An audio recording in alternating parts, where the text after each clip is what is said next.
senhores, temos a honra de convidar ao palco agora o senhor Paulo Guedes, ministro de Estado da Economia, a quem eu sigo apresentando a todos. Ele é economista, mestre e doutor em economia pela Universidade de Chicago, nos Estados Unidos. Foi professor da PUC-Rio e da Fundação Getúlio Vargas. É um dos fundadores do Banco Pactual e do IBMEC. Foi também um dos fundadores do Instituto Millennium. Aqui hoje apresentará o tema A Indústria da Construção e sua contribuição ao novo momento econômico brasileiro. Senhoras e senhores, o ministro de Estado da Economia, Paulo Guedes.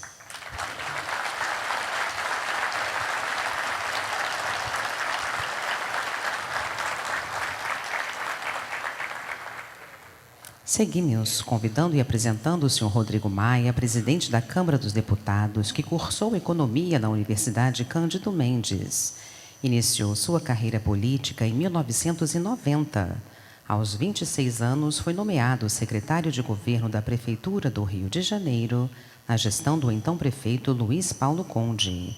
Em 1998, assumiu o primeiro de seus 6 mandatos na Câmara dos Deputados, que preside pela segunda vez. Falará hoje sobre a reforma da Previdência e outras necessárias para o Brasil voltar a crescer. Por gentileza, senhor Rodrigo Maia, presidente da Câmara dos Deputados.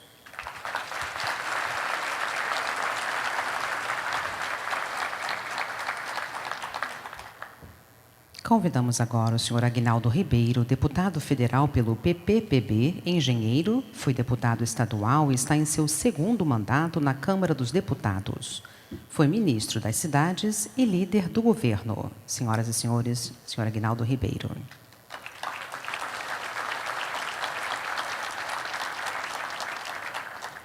E convidamos também nosso anfitrião, presidente da CEBIC, senhor José Carlos Martins.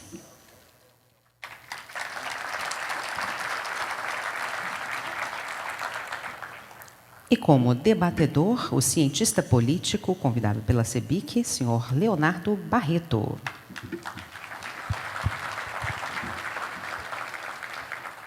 Composto o painel, convido para que se acomodem e passo a palavra e a condução dos trabalhos ao senhor José Carlos Martins.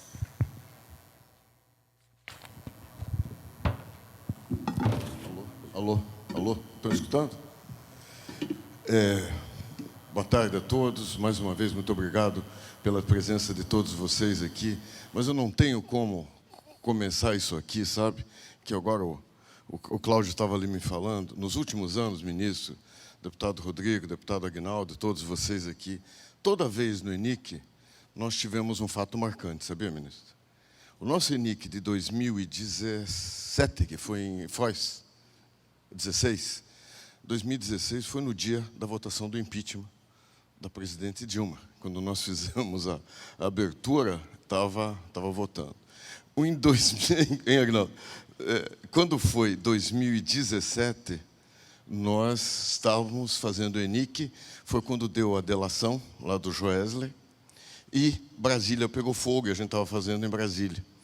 Lembra que puseram fogo no Ministério da Agricultura?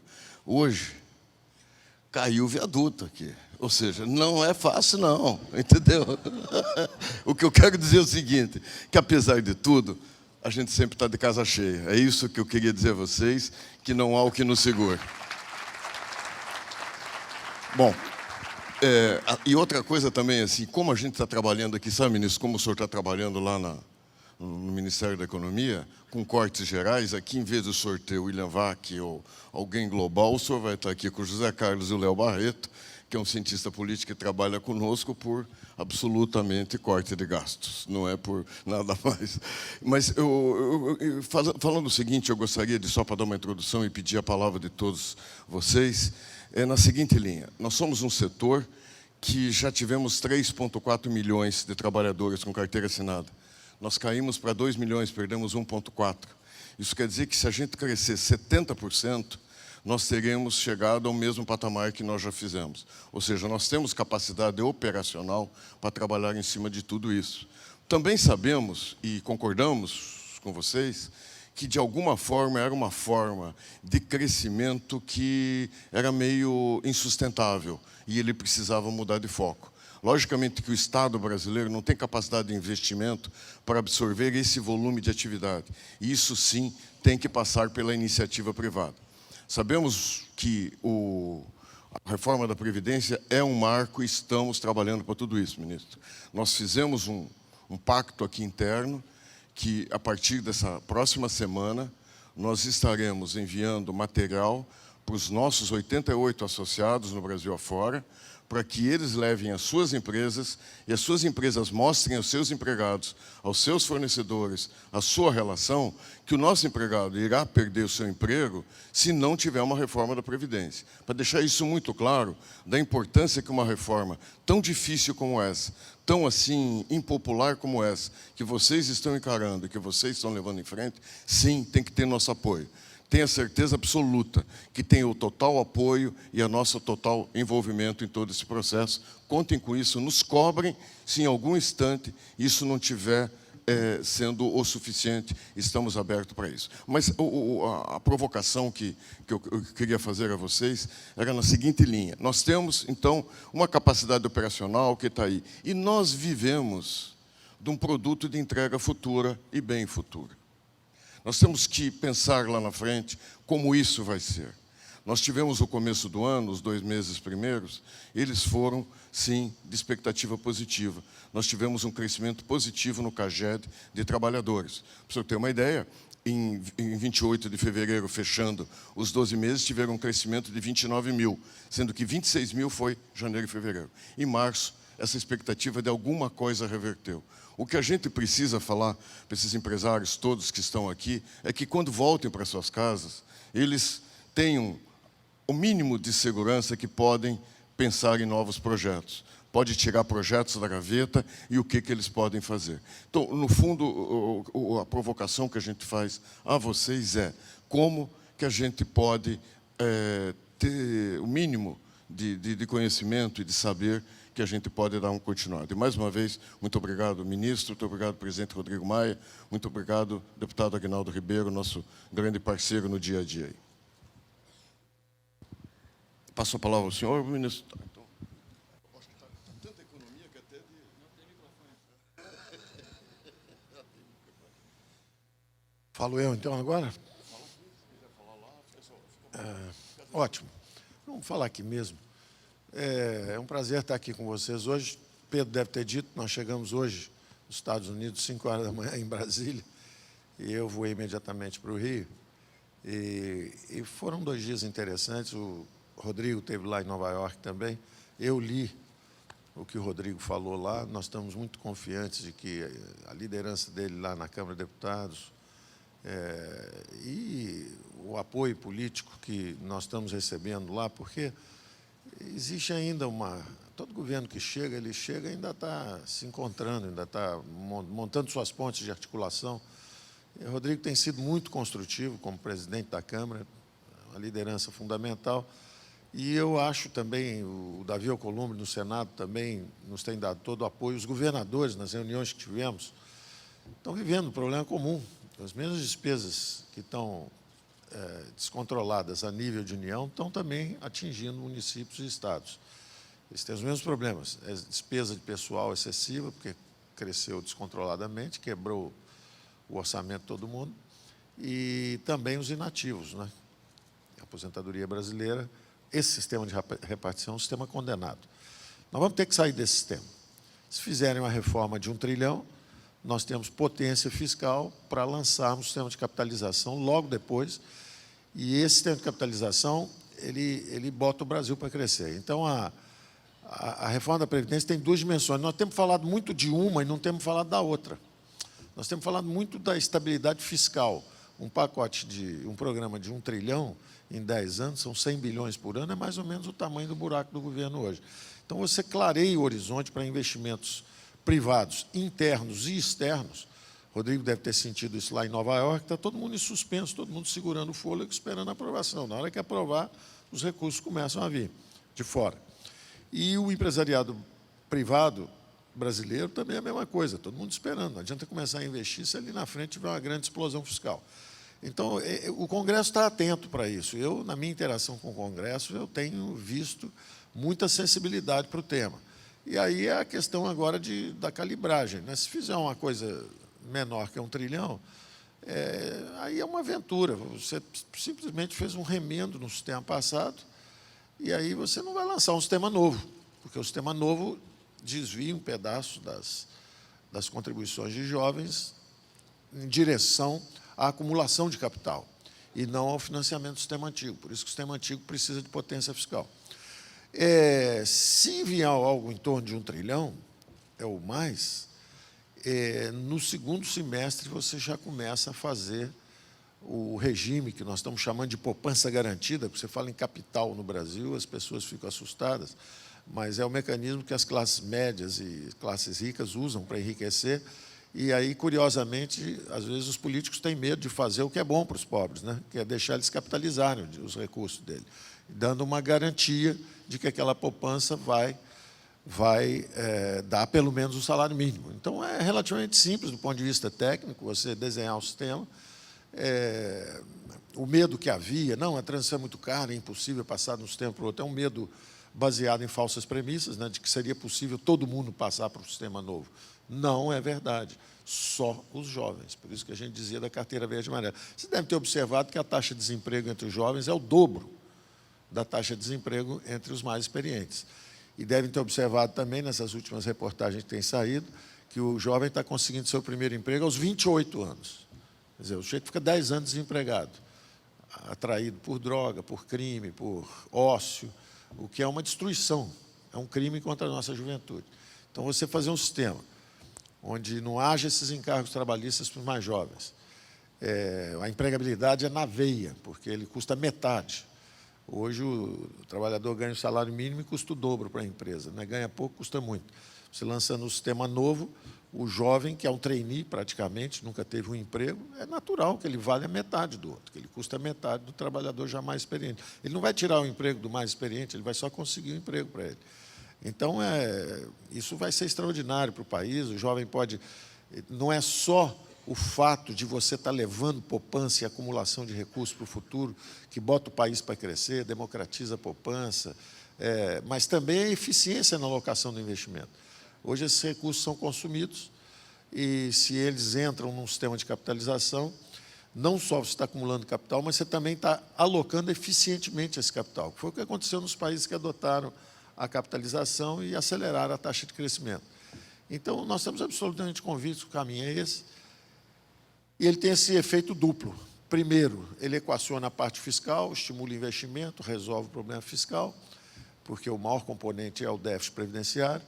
E, segundo, ele bota o país para crescer, porque é um sistema de poupança garantida e desvia, mais ou menos como vocês viram o FGTS estimulando a indústria de construção brasileira. É um sistema também de recolhe e empresta para que haja o crescimento do setor. Então, nós estamos muito convencidos. Essa é a primeira reforma, é importante. Ela atinge realmente... Ela é a parede que segura o teto fiscal. Não adianta falar em teto de gastos se não tiver as paredes. O teto cai sem as paredes. E a parede é realmente essa reforma previdenciária. Ela vindo com potência, ela nos permite criar também um mecanismo de poupança que vai botar o país para crescer. Então, eu acho que isso sendo aprovado nos próximos meses, no segundo semestre, a expectativa... Nós já estamos num outro país. Isso sendo aprovado nesses próximos 2, 3 meses, no segundo semestre, nós já estamos com outras expectativas de crescimento. As pessoas me perguntaram, bom, mas e o crescimento está descendo, a taxa era 2, agora é 1,5, está caindo o crescimento. O crescimento não está caindo. O que está caindo são as expectativas de crescimento que estavam altas. Quando você fala plataforma liberal, todo mundo, o Brasil vai crescer 2,5%. Mas e as reformas? Não vieram ainda. E como é que está o problema lá? Parece que é uma crise política séria, talvez não aprovem. Essa incerteza toda começa a derrubar as expectativas devagar. Mas, na verdade, até perguntam, mas e a resposta? A economia não está respondendo. Eu pergunto assim, respondendo a quê? Nós não fizemos nada. Como é que ela vai responder? Como é que a economia vai responder a uma reforma que não foi feita? Como é que ela vai responder a um acordo político que ainda não definiu a intensidade da reforma? Como é que ela vai responder? Não há o que responder. E é natural, porque é um governo novo, chegou, está começando a colocar suas pontes de comunicação com o restante da classe política, E é natural, e eu acho que vai acontecer. Eu acho que há boas lideranças, independente de aproximação pessoal ou não, cada um vai cumprir sua missão, eu tenho convicção disso. Nós somos uma sociedade madura e todo mundo fazendo sua parte. O que interessa é a resultante. Às vezes um faz menos do que é esperado de um lado, o outro acaba surpreendendo, fazendo mais do que é esperado do outro lado, mas a resultante vai ser uma resultante construtiva. Eu estou absolutamente seguro disso. Então, a primeira reforma é essa, da Previdência. Ela é realmente a mãe de todas as reformas, porque, na verdade, a política é a mãe de todas as reformas. Mas nós não teremos nem tempo de pensar na política se não equacionarmos essa dimensão fiscal. Então, primeiro entra essa fiscal, que é a previdenciária. Logo depois, a nossa ideia era justamente mandar o Pacto Federativo, e a razão é muito simples, é para a própria classe política, porque nós estamos com essas propostas todas, o esboço está pronto, porque é a função do Executivo. A função do Executivo é preparar esse esboço e mandar. E aí começa a interação com a Câmara de Deputados, com o Senado, onde eles, que são os representantes do povo, vão calibrando. Se eles calibram uma reforma de 600 milhões agora, ou 700, a informação que eles nos passaram é o seguinte: desiste da capitalização, essa reforma é uma reforma aí para mais 5, 6 anos, depois o outro governo vai ter que fazer outra. Nós vamos entender o sinal. Se vier 1 trilhão, a gente fala, bom, o sinal é bom, vamos aprofundar e, junto com a Câmara de Deputados e com o Senado, vamos definir esse regime. Por exemplo, a classe política vai dizer, queremos uma garantia que o salário vai pagar pelo menos o salário mínimo. Nós vamos dizer assim, claro, razoável, vamos dar essa garantia. Achamos também que devia ser isso, aquilo, aquilo outro. Tudo bem, começa-se a discutir a nova Previdência. A empregabilidade é na veia, sem esses encargos. Ah, não, mas nós vamos exigir que haja os encargos trabalhistas. Tudo bem, você já começou a botar o seu formato na nova reforma, ou seja, já vai começar a gerar desemprego para os jovens também. Começa a botar encargo trabalhista, etc. Isso é uma poupança garantida do jovem. Nós estamos, na verdade, democratizando a poupança e mostrando ao jovem o seguinte, olha, você pode cuidar de você mesmo. E nós garantimos você lá na frente. É muito mais fácil você tendo um regime de capitalização, você botar uma camada de solidariedade para garantir, completar aquilo lá na frente, do que fazer o inverso. Você tem um sistema de repartição que você nem consegue pagar os atuais incumbentes, quanto mais lá na frente os jovens. Então, a superioridade técnica é tão grande no sistema de capitalização sobre o sistema de repartição, que os fake news que falaram aí, não, no Chile as pessoas se suicidam. A taxa de suicídio é muito maior no Brasil que no Chile. E o Brasil tem um sistema de repartição. Aliás, é maior ainda em Cuba, onde a fraternidade é total. E, aliás, vai ser bem maior na Venezuela.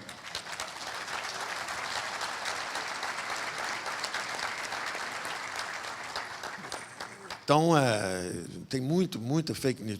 30 países que foram para a capitalização tiveram que retornar. Não tiveram que retornar. 30 países cujo sistema previdenciário de repartição quebrou, tiveram que ir para a capitalização e, como foi um período de juros zero no mundo, os juros ficaram baixos muito tempo, a capitalização não capitalizou. O juros zero, a capitalização não capitaliza. Então, faltou um dinheirinho ali na frente. Então, eles voltaram para o regime, não voltaram para o regime de repartição, botaram uma camada de repartição, botaram uma camada adicional ali. Agora, com uma diferença, o dinheiro estava lá, eles pouparam, então o dinheiro estava lá, você só precisou complementar. Então, quando você leva recurso para o futuro, é muito mais fácil você complementar um salário, se for preciso, do que quando você não leva nada e tem que pagar o salário inteiro e não tem nem mais jovens para contribuir. Então, a superioridade técnica é total, e os economistas que ainda insistem no contrário, ou esqueceram, ou não aprenderam direito, ou estão fazendo cálculos com as premissas erradas, que é que todo mundo do sistema atual vai para o novo sistema. Ora, se o novo sistema é superior, todo mundo for para o novo, acabou, o antigo quebrou, não dá, não tem recurso para todo mundo. Mas nós não vamos fazer isso, evidentemente. Nós estamos abrindo um sistema novo para os jovens. É a carteira verde e amarela, vai gerar 1, 2, 3 milhões de empregos em 2, 3 anos, facilmente entre os jovens. Vai acabar com o desemprego entre os jovens, que é a coisa mais importante. E vai desenhar um sistema novo. E aí nós vamos ter um problema bom daqui uns 8, 10 anos, que é o seguinte: todos os velhinhos vão perguntar se eles não podem ir para dos jovens. Isso é um problema bom, né? É o pessoal perguntando, vem cá, aquele negócio é bom, né? É bem melhor do que o que nós tínhamos. Então, nós não podemos hesitar em abrir essa perspectiva para gerações futuras. Mas a resposta vai ser dada pela classe política. Se ela vota algo muito mais baixo, a informação objetiva que ela está dando é o seguinte: eu não quero me sacrificar pelos nossos filhos e netos. Eu estou mais preocupado com a geração presente. Eu não tenho coragem de fazer o sacrifício aqui entre os meus contemporâneos. Eu estou mais preocupado com o meu vizinho do que com o meu filho e neto. Então, tá bom, então ajuda o seu vizinho aí. Ninguém... E, na verdade, é uma falsa fraternidade, porque o que eles estão dizendo é o seguinte: eu não ponho a mão no seu bolso, você não põe no meu, nós não botamos a mão no bolso, e os nossos filhos que se virem mais tarde. É isso que eles estão dizendo, basicamente. Eu não acredito que a resposta vai ser essa, eu acho que a resposta vai ser positiva, mas a decisão está lá. A segunda reforma, essa do Pacto Federativo, eu acho que vai ser uma imposição política. Ela era um plano B nosso. Ela era o seguinte: se não fizerem a reforma da Previdência, a informação que estão nos dando é o seguinte: o desequilíbrio fiscal é explosivo. Então, nós devolveríamos à classe política a prerrogativa e o protagonismo do processo. Quer dizer o seguinte: olha, vamos desindexar, desvincular, desobrigar todas as rubricas de todos os entes de despesa dos entes federativos, e a classe política assume os orçamentos públicos. Aí o prefeito de Araraquara tem o direito de gastar um pouco mais em educação, porque as famílias agora, um pouco mais em saúde, porque as famílias que tinham 6 filhos agora têm só 2. As famílias enriqueceram no interior de São Paulo. E está sobrando uniforme de criança e está faltando ambulância, então você devolve a prerrogativa para o prefeito, para mexer recurso de um lado para o outro. O prefeito do Rio Grande do Sul, lá, o prefeito de Porto Alegre, por exemplo, me disse: olha, o meu descontrole é salário, eu preciso ter o comando sobre o meu salário, não posso ser obrigado a ficar subindo salário de funcionário a vida toda, eu preciso de desobrigar essa despesa. Então, cada um tem um problema diferente. Nós vamos devolver à classe política a gestão sobre orçamentos. As crises fiscais acabam, porque se você não fizer nada, inflação de 4, país crescendo 2, 3, o bolo cresce 8 num ano, 8 no ano seguinte, acabou. Não existe crise fiscal que dure mais de 1 ano e meio, se você desvincular e desobrigar e desindexar tudo. Não existe mais crise fiscal que dure mais do que 1 ano e meio. É uma solução. Se a classe política não chegar a um entendimento, basta repetir o orçamento do ano passado, se fizer isso 1 ano e meio, acabou qualquer crise fiscal. Então, é uma solução muito boa. Para mim, era um plano B. Curiosamente, quando começamos a mostrar isso para prefeitos e governadores, eles disseram: isso não é um plano B, isso é um plano A, principalmente porque o ano que vem tem eleição. Então, se a gente conseguir aprovar a reforma nos próximos 2, 3 meses, a previdenciária, nós temos 1 ano e 3 meses com uma agenda muito positiva do ponto de vista político.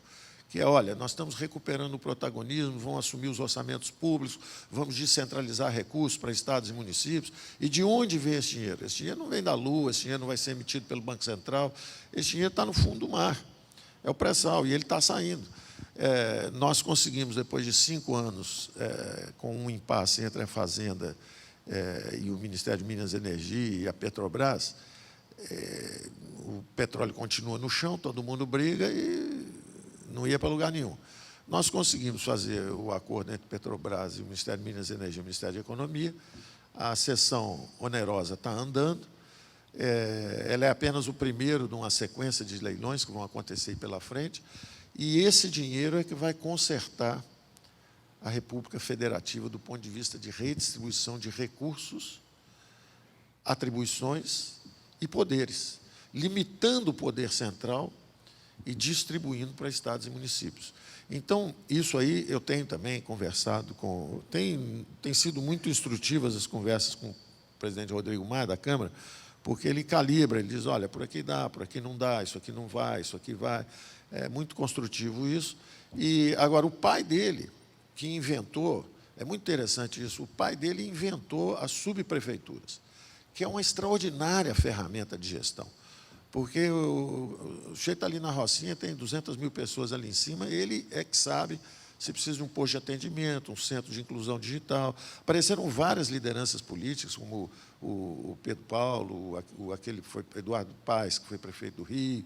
Essa turma toda apareceu, o Índio da Costa, todo mundo são talentos jovens, gestores, que foram criados nesse sistema de subprefeitura, e justamente esse é o princípio, o dinheiro descendo, em vez de ser um burocrata lá em Brasília, um de nós, ministros, etc., decidindo o que vão fazer com o dinheiro, é o contrário, o dinheiro desce para estados e municípios, e o dinheiro está onde o povo está, é onde está, precisa de saúde, educação, segurança, os recursos têm que estar ali próximos da base. Então, você emenda o Pacto Federativo numa reforma política, com voto distrital misto. Então, tem um cara que é eleito tematicamente, como foi o próprio Bolsonaro, como é o próprio presidente Rodrigo Maia, pela visão global do processo. Agora, tem também o que é representante de uma pequena comunidade, é eleito porque tem recurso e vai cuidar daquilo ali, vai botar esgoto na barra, saneamento, limpar aqui as lagoas, o outro vai botar lá na Rocinha, já vai botar centro de inclusão digital.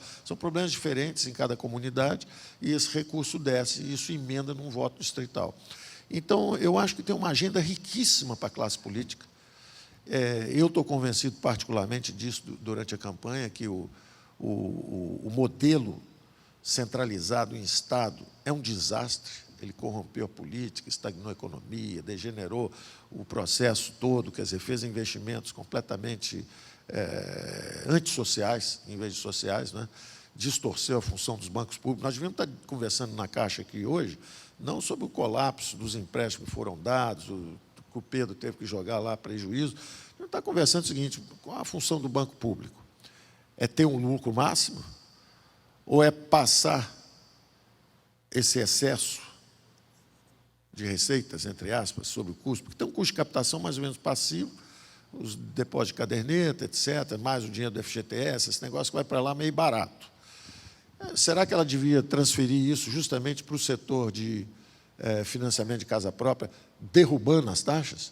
Será que devia ser um IPCA mais 2? Será que os empréstimos deviam ser a IPCA mais 2? O que ia acontecer com essa indústria que cria emprego aos milhões se fosse IPCA mais 2? A taxa de empréstimo para casa própria no Brasil.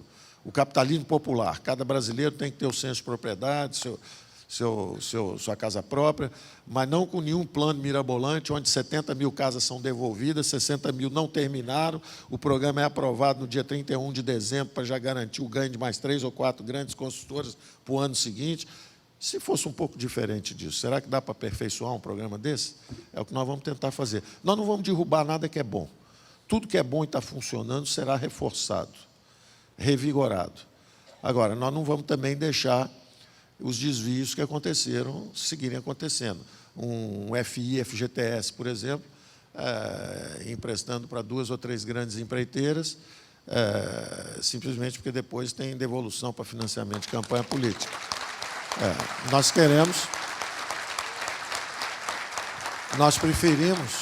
preferimos um país com milhares de pequenos e médios empresários, e, se for preciso, dar o voucher educação, quer dizer, está aqui, ó, é muito melhor isso, do que 2 ou 3 grandes construtoras fazendo 80% das casas, porque tem influência política em Brasília.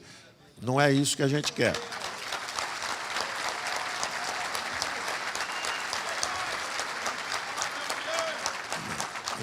Então eu vou. Isso é uma visão de uma economia de mercado, em vez de uma visão de uma economia centralizada. E que não é coisa de esquerda, não, já teve de direita também. Quem também tocou bem um capitalismo de Estado foi o nacionalsocialismo na Alemanha também, no pós-guerra, né? Então, os caras sabem como é que pega 3 ou 4 grandes industriais, bota para fazer armamento, bota para fazer ferrovia, bota para fazer rodovia, dá o dinheiro ali subsidiado para essa turma, e essa turma, em compensação, faz os planos do governo federal. Nós não queremos isso. Nós queremos descentralizar todo o processo, limitar, depender de nós, ministro da Fazenda, presidente de Caixa Econômica, esse troço todo vai ser desconhecido daqui a uns 15 anos. Ninguém vai lembrar o nome, porque esse poder tem que ser descentralizado. Descentralizado. Não tem nenhum funcionário que pode ter o poder. O Pedro hoje chefia um império. Ele hoje é um fazedor de reis. Se ele tiver com a cabeça torta, ele faz as 3 maiores construtoras do Brasil, quebra as outras 3 maiores. Ele tem um império. Nenhum cidadão pode ter tanto poder. Então, nós conseguimos realmente destruir o coração de uma empresa, de uma economia de mercado. Só que agora vai voltar, nós vamos voltar. Então, nós vamos privatizar, nós vamos desburocratizar, nós vamos descentralizar. Vamos fazer o máximo possível. O período de tempo é pequeno, mas nós vamos fazer o máximo possível. Eu acho que essa primeira reforma, ela garante uma estabilidade, não só para esse governo, mas para outros que vierem, se vierem no futuro, de 15, 20 anos. O ganho, do ponto de vista de economia fiscal, é substancial. A reforma seguinte, do ponto de vista político, que é o Pacto Federativo, é extraordinária em torno do pré-sal, o dinheiro que vai sair do chão, a gente, sem sacrificar porque uma coisa é você tentar tirar da União hoje, aí eu abraço os afogados, está todo mundo quebrado, você tira de um quebrado, passa para outro quebrado, quebra os dois do mesmo jeito. Você só hoje não tem solução. Mas tem dinheiro novo vindo aí, saindo do chão.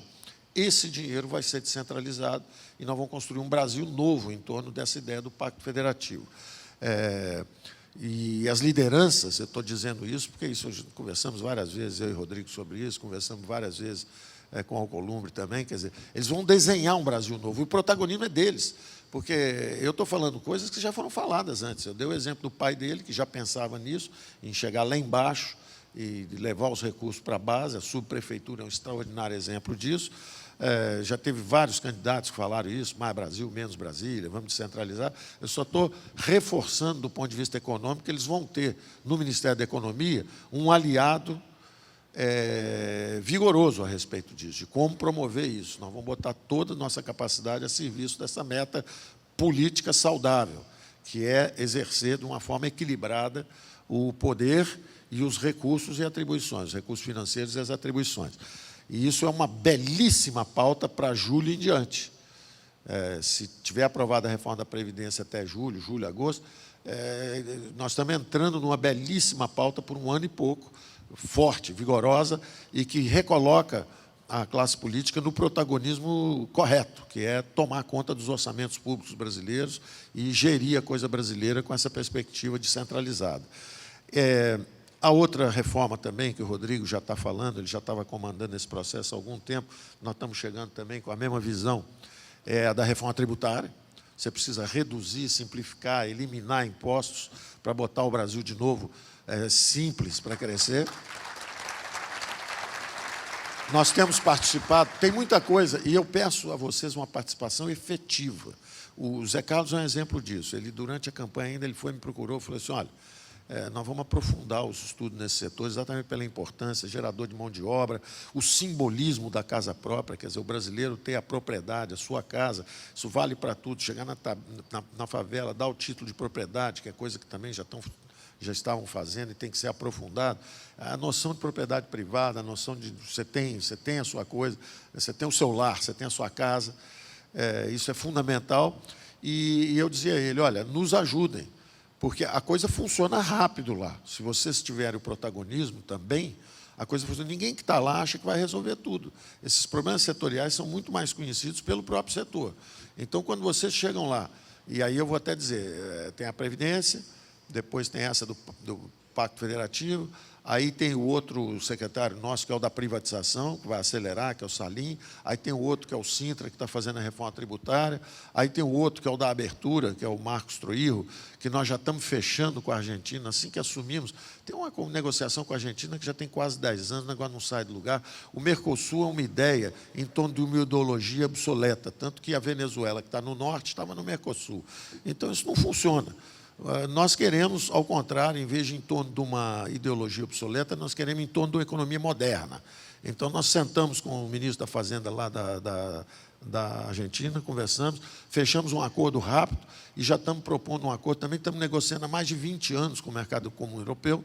Vai ter uma troca política lá agora, o mercado vai ter eleições no Parlamento Europeu. Aí eles entenderam que ou fazem agora ou vão perder o timing, porque aí depois já é outro governo. Então, eles parecem que querem fazer rápido. Nós praticamente fechamos tudo, estamos por um vinhozinho, só o vinho aqui no Brasil. É uma abertura, são aqueles negócios, é válido. O pessoal votou no presidente, o pessoal lá do Sul, é importante, é uma turma bacana, tudo bem. Só que tem o seguinte, já estão discutindo há 18 anos o problema de vinho com a Argentina.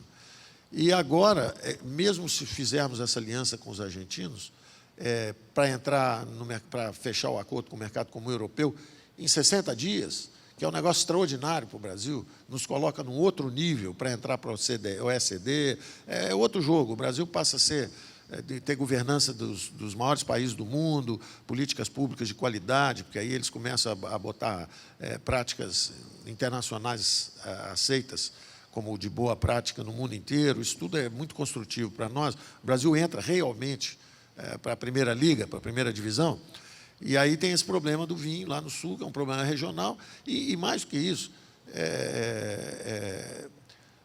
é em 15 anos o ajuste. Quer dizer, não só nós estamos conversando há 20 anos sobre vinho, como a gente vai ter mais 15 anos ainda para ajustar. Daqui a 2 ou 3 anos é que começam os primeiros movimentos para ajustar em 15 anos. Então, é algo que nós não podemos, de repente, sacrificar o Brasil inteiro por causa de uma coisa que é um interesse regional específico. Eu sei que isso é importante, eu respeito muito isso, podemos ser voto vencido politicamente no final, mas eu tenho que registrar, bem da transparência, que para o Brasil era muito melhor fechar esse acordo logo. Nós tivemos que fazer o acordo de cabotagem, que os europeus querem fazer.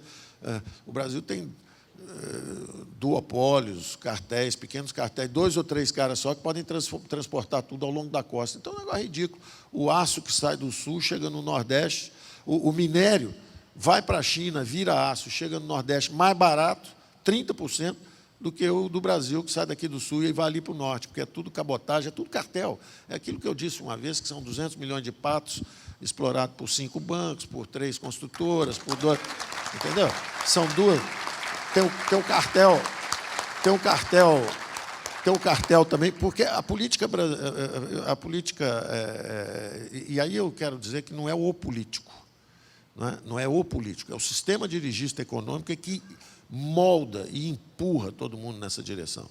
Então, o que acontece? O cartel quer se fazer representar, e aí começa a fazer gente, botar gente lá no Congresso. Aí vai um outro cartel, começa a botar gente. E aí deforma. Aí você fala, a culpa é do político? Não, ele está eleito, quer trabalhar, tem gente que está dizendo, olha, é importante isso, é importante aquilo. Só que o que está errado é o modelo econômico. Se, em vez de ter 2 transportadores, tivesse 1 milhão, acabou, estava resolvido o problema. Então, nós conseguimos montar o acordo com o negócio de cabotagem, conseguimos montar tudo, está faltando só o vinhozinho ali. Mas é um exemplo de como a coisa pode andar rápido. Quer dizer, de repente, a gente pode começar a fazer acordos internacionais, abrir a economia um pouquinho mais rápido, e vai ser construtivo. Agora, queremos preservar a nossa indústria. Então, nós vamos abrir, em vez de ser linear, 2,5%, 2,5%, 2,5%, 2,5%, como o governo passado pensou em fazer, nós tínhamos que derrubar a nossa tarifa média de 14% para 4%, seriam 10%. Em vez de 2,5%, 2,5%, nós vamos fazer 1%, depois o dobro, 2%, depois o triplo, 3%, e o último ano, 4 vezes. Então, a gente abre para dar tempo da indústria brasileira sentir o efeito, primeiro, da redução e simplificação dos impostos, para ela poder ficar mais competitiva. E, segundo, muito importante, de uma outra novidade que nós estamos encaminhando, deve sair em mais 60 dias também, que é o choque da energia barata. Nós vamos pegar o gás, que é também...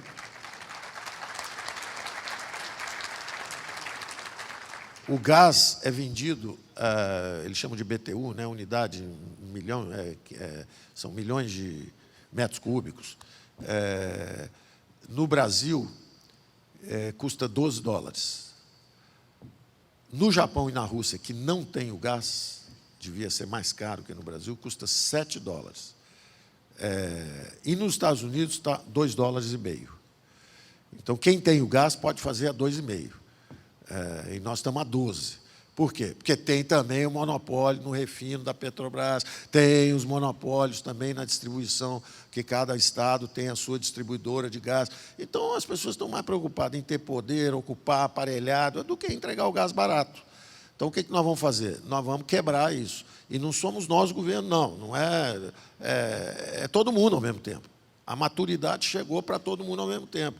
O CAD está examinando práticas de restrição à competição, então vai dar uma chamada, a Petrobras fala, opa, espera aí, deixa, eu também não quero ficar só eu nesse negócio, não. Eu detesto essa solidão do monopólio, que foi o que o presidente da Petrobras falou. Eu prefiro ter um mercado competitivo em volta de mim, que a minha empresa vai ser mais vigorosa, é melhor para o Brasil, é melhor para todo mundo, o custo da energia cai. Então, nós podemos fazer uma reindustrialização do país na base de energia barata e, ao mesmo tempo, fazer o botijão de gás, chegar na casa do trabalhador brasileiro pela metade do preço que é hoje, sem nenhuma bolsa, sem nenhuma ajuda. É a economia de mercado funcionando. Então, nós vamos fazer isso também, isso deve sair em 30, 60 dias, vai sair o choque da energia barata. Já 2 ou 3 governadores já alinhados com o programa, Petrobras andando nessa direção, o Ministério de Minas e Energia, que está coordenando todo o negócio, porque é da área de Ministério de Minas e Energia, então eles estão com uma equipe muito boa lá, trabalhando em torno disso, tem gente nossa da economia ajudando, todo mundo ajudando, então esse é também um componente interessante. Então o Brasil vai retomar o crescimento. Essa revisão que está sendo feita para baixo agora não está me preocupando. Eu estou olhando para isso, estou vendo simplesmente o mercado financeiro é meio excitado mesmo. O programa liberal, beleza, vai voar tudo. Aí eles, não, espera aí, ainda tem que ir para o Congresso. Eu acho que eles não vão conseguir aprovar, não. Não sei quem xingou não sei quem. Isso é coisa menor. Isso é som de batalha. Isso é som de batalha. De repente, alguém deu tiro na bunda de alguém, o cara grita ali no canto, mas é do jogo, é tiro para cá, tiro para lá, mas o que interessa é a marcha principal do evento. A marcha principal é o seguinte, os poderes estão alinhados em direção, é a primeira vez que eu vejo a Câmara de Deputados, o Congresso, o Executivo, falando a mesma língua do ponto de vista econômico. Estão falando a mesma língua do ponto de vista econômico. E não é mérito de economia, não. Esses projetos, vários deles, estavam andando na Câmara com o Rodrigo. Praticamente não houve descontinuidade. Eles já estavam fazendo lá cadastro positivo, estavam fazendo uma série de intervenções interessantes, já tinham feito uma trabalhista, já tinham feito o teto de gastos. Quer dizer, então o Brasil amadureceu como sociedade e está indo na direção. E as instituições são fortes. É uma democracia vibrante. Uma das coisas que nós tivemos que falar lá fora foi exatamente isso. Como teve muito tumulto aqui dentro, muita excitação durante o combate, como lá também, lá está igual também, tem os Trump, os anti-Trump, uma confusão danada. Mas quando você olha por baixo, a economia americana está voando. O negócio está andando, o desemprego está baixo, a economia está crescendo. Aqui é a mesma coisa, tem uma barulheira na superfície, mas lá embaixo, no mais profundo, na verdade, você tem poderes independentes. São poderes independentes, autocorretivos, quer dizer, quando um se excede, o outro vem e corrige. Aí esse que está corrigindo começa a se exceder, a sociedade se reajusta e começa a empurrar esse cara de volta para o lugar dele também. Então, é um processo saudável, construtivo, está acontecendo. Eu uso o termo dinâmica de uma sociedade aberta para isso que nós estamos vendo. Eu estou super confiante no Brasil. Acho que, politicamente, nós vamos dar um avanço importante com essa articulação entre os poderes construtiva para a economia brasileira. Acho que nós vamos ter muito sucesso nos leilões agora que vem aí de petróleo. O clima lá fora é extraordinário. Aparentemente, nossas reservas são mais ou menos algo como seria quase um Oriente Médio aqui no Brasil. Então, o entusiasmo lá fora é colossal, todo mundo querendo entrar para investir, e é investimento real, na veia, não é só o dinheiro que quer entrar, pegar uma altinha de bolsa e sair correndo, não. Então, esses barulhos, de bolsa cai 3 dias, o dólar sobe um pouco, então isso é barulho, isso é barulho. Isso é tambor, tiro na bunda, isso aí não tem... ninguém tem que ficar preocupado com isso. Tem uma dinâmica muito mais forte, construtiva, positiva, e lá fora o mundo está desacelerando. Então, se lá estivesse acelerando, com juro mais alto, dinheiro forte, economia forte, era até um problema. Podia ser um vento contrário a nós, mas do jeito que está lá, uma desaceleração lenta, os juros continuam baixos e o Brasil sendo uma fronteira de investimentos, com grandes oportunidades. Me dizia o Bento ontem, dizia ele lá na apresentação, e voamos juntos para o Brasil, e ele me dizendo, olha, tem aí 150 bilhões de dólares, pelo menos, para entrar em investimento em mineração nos próximos 2, 3, 4, 5 anos. Já na energia elétrica, tem aí um espaço para os próximos 10 anos de 500 bilhões. E aí, finalmente, no petróleo, oil and gas, ele falou, olha, Paulo, aí as reservas estão entre 600 bilhões e 1 trilhão de dólares nos próximos 30, 35 anos. Quer dizer, 1 trilhão de dólares dá para botar qualquer coisa em pé. A Guiana achou um pouco de petróleo lá, já vai ficar rica. O Catar não tinha nada, era um deserto, um monte de areia, acharam petróleo, aquele negócio saltou. De repente, tem 1 trilhão de dólares. O futuro do Brasil está garantido se nós deixarmos uma economia de mercado funcionar. Se você deixar o petróleo sair do chão, se ficar só uma, a gente já conhece esse tipo de fenômeno. Uma só explorando leva 50 anos para tirar o que sai em 3 anos num outro regime mais competitivo. Então, nós estamos indo nessa direção, eu acho que nós vamos ser bem-sucedidos. Acho que essas expectativas de crescimento, na verdade, não havia esse crescimento que estavam falando de 2 ou 3 sem as reformas. Então, o que se está havendo é uma revisão das estimativas. As pessoas se entusiasmaram com a plataforma, mas agora falaram, pô, mas e politicamente? Vai ser possível? Está difícil, está demorando. Aí começa uma revisão para baixo dessas expectativas. Só que na hora que sair a reforma, volta tudo para cima outra vez. Todo mundo, pô, aprovou, vamos embora, agora vai crescer de novo.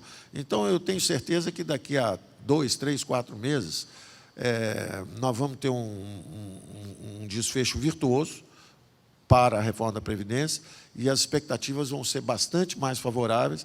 E nós gostaríamos que vocês nos visitassem, porque eu estava dizendo, tem lá o nosso Paulo Weber, que é o da gestão, secretário de gestão, e da desburocratização. E está assim, chegou um grupo lá, bom, deu meia dúzia, as ideias estão surgindo assim, não são só as nossas, nós temos nossa trajetória, mas esse choque do gás barato, por exemplo, da energia barata, apareceu um bom economista, que é o Langoni, chegou, apareceu, trocou uma ideia e tal, falei, vamos embora, vamos para dentro, vem cá, vamos sentar, começamos a conversar, em 60 dias o negócio está girando. Então, vocês, como construção civil, como geradores de emprego, tem que puxar lá o Pedro Guimarães, puxa ele para o cantinho lá, que ele está com o negócio dele, ele fica falando que ele é o banco do Excel, que ele tem que dar lucro, e fala isso para mim. Eu não. Para mim, esse banco tem que dar lucro, privatiza. Privatiza logo. É para dar lucro, privatiza. Para que eu vou ter um banco? 20 mil agências espalhadas para o Brasil inteiro para dar o lucro máximo. Se for para isso, privatiza, vende, funde com o Banco do Brasil, funde os dois com o Bank of America, vamos fazer fusão, vamos fazer uma grande. Se é para fazer um negócio grande, faz um negócio grande. Se é para ganhar muito lucro, né? Não é isso. Então, tem gente achando que a gente tem que subir a taxa de captação para dar um retorno mais digno para os pequenos poupadores. Tem gente achando que tem que dar o lucro máximo e tem gente achando que tem que baixar a taxa de aplicação para estimular o setor produtivo e gerar mais emprego. Eu estou mais para esse lado. Agora, acho que quem tem juízo faz um pouquinho de cada coisa. Sobe um pouquinho para o poupador, não vai aproveitar só porque ele é desavisado, baixa um pouco para o tomador, desde que não seja para 2 ou 3 grandes, assim que seja para todo mundo, e deixa o Pedro fazer o lucrinho dele lá para fazer um bonito também, dizer que está caminhando bem, tá certo? Bom, eu fico por aqui, passo para o nosso Rodrigo, que deve ter novidades lá de Nova York também, né, Rodrigo? Não só daqui, né? Mas lá eu senti que tá todo mundo, assim, no Texas querendo entrar por causa do petróleo. No resto do mundo, eu acho que está todo mundo meio gato subindo no telhado, está todo mundo apreensivo.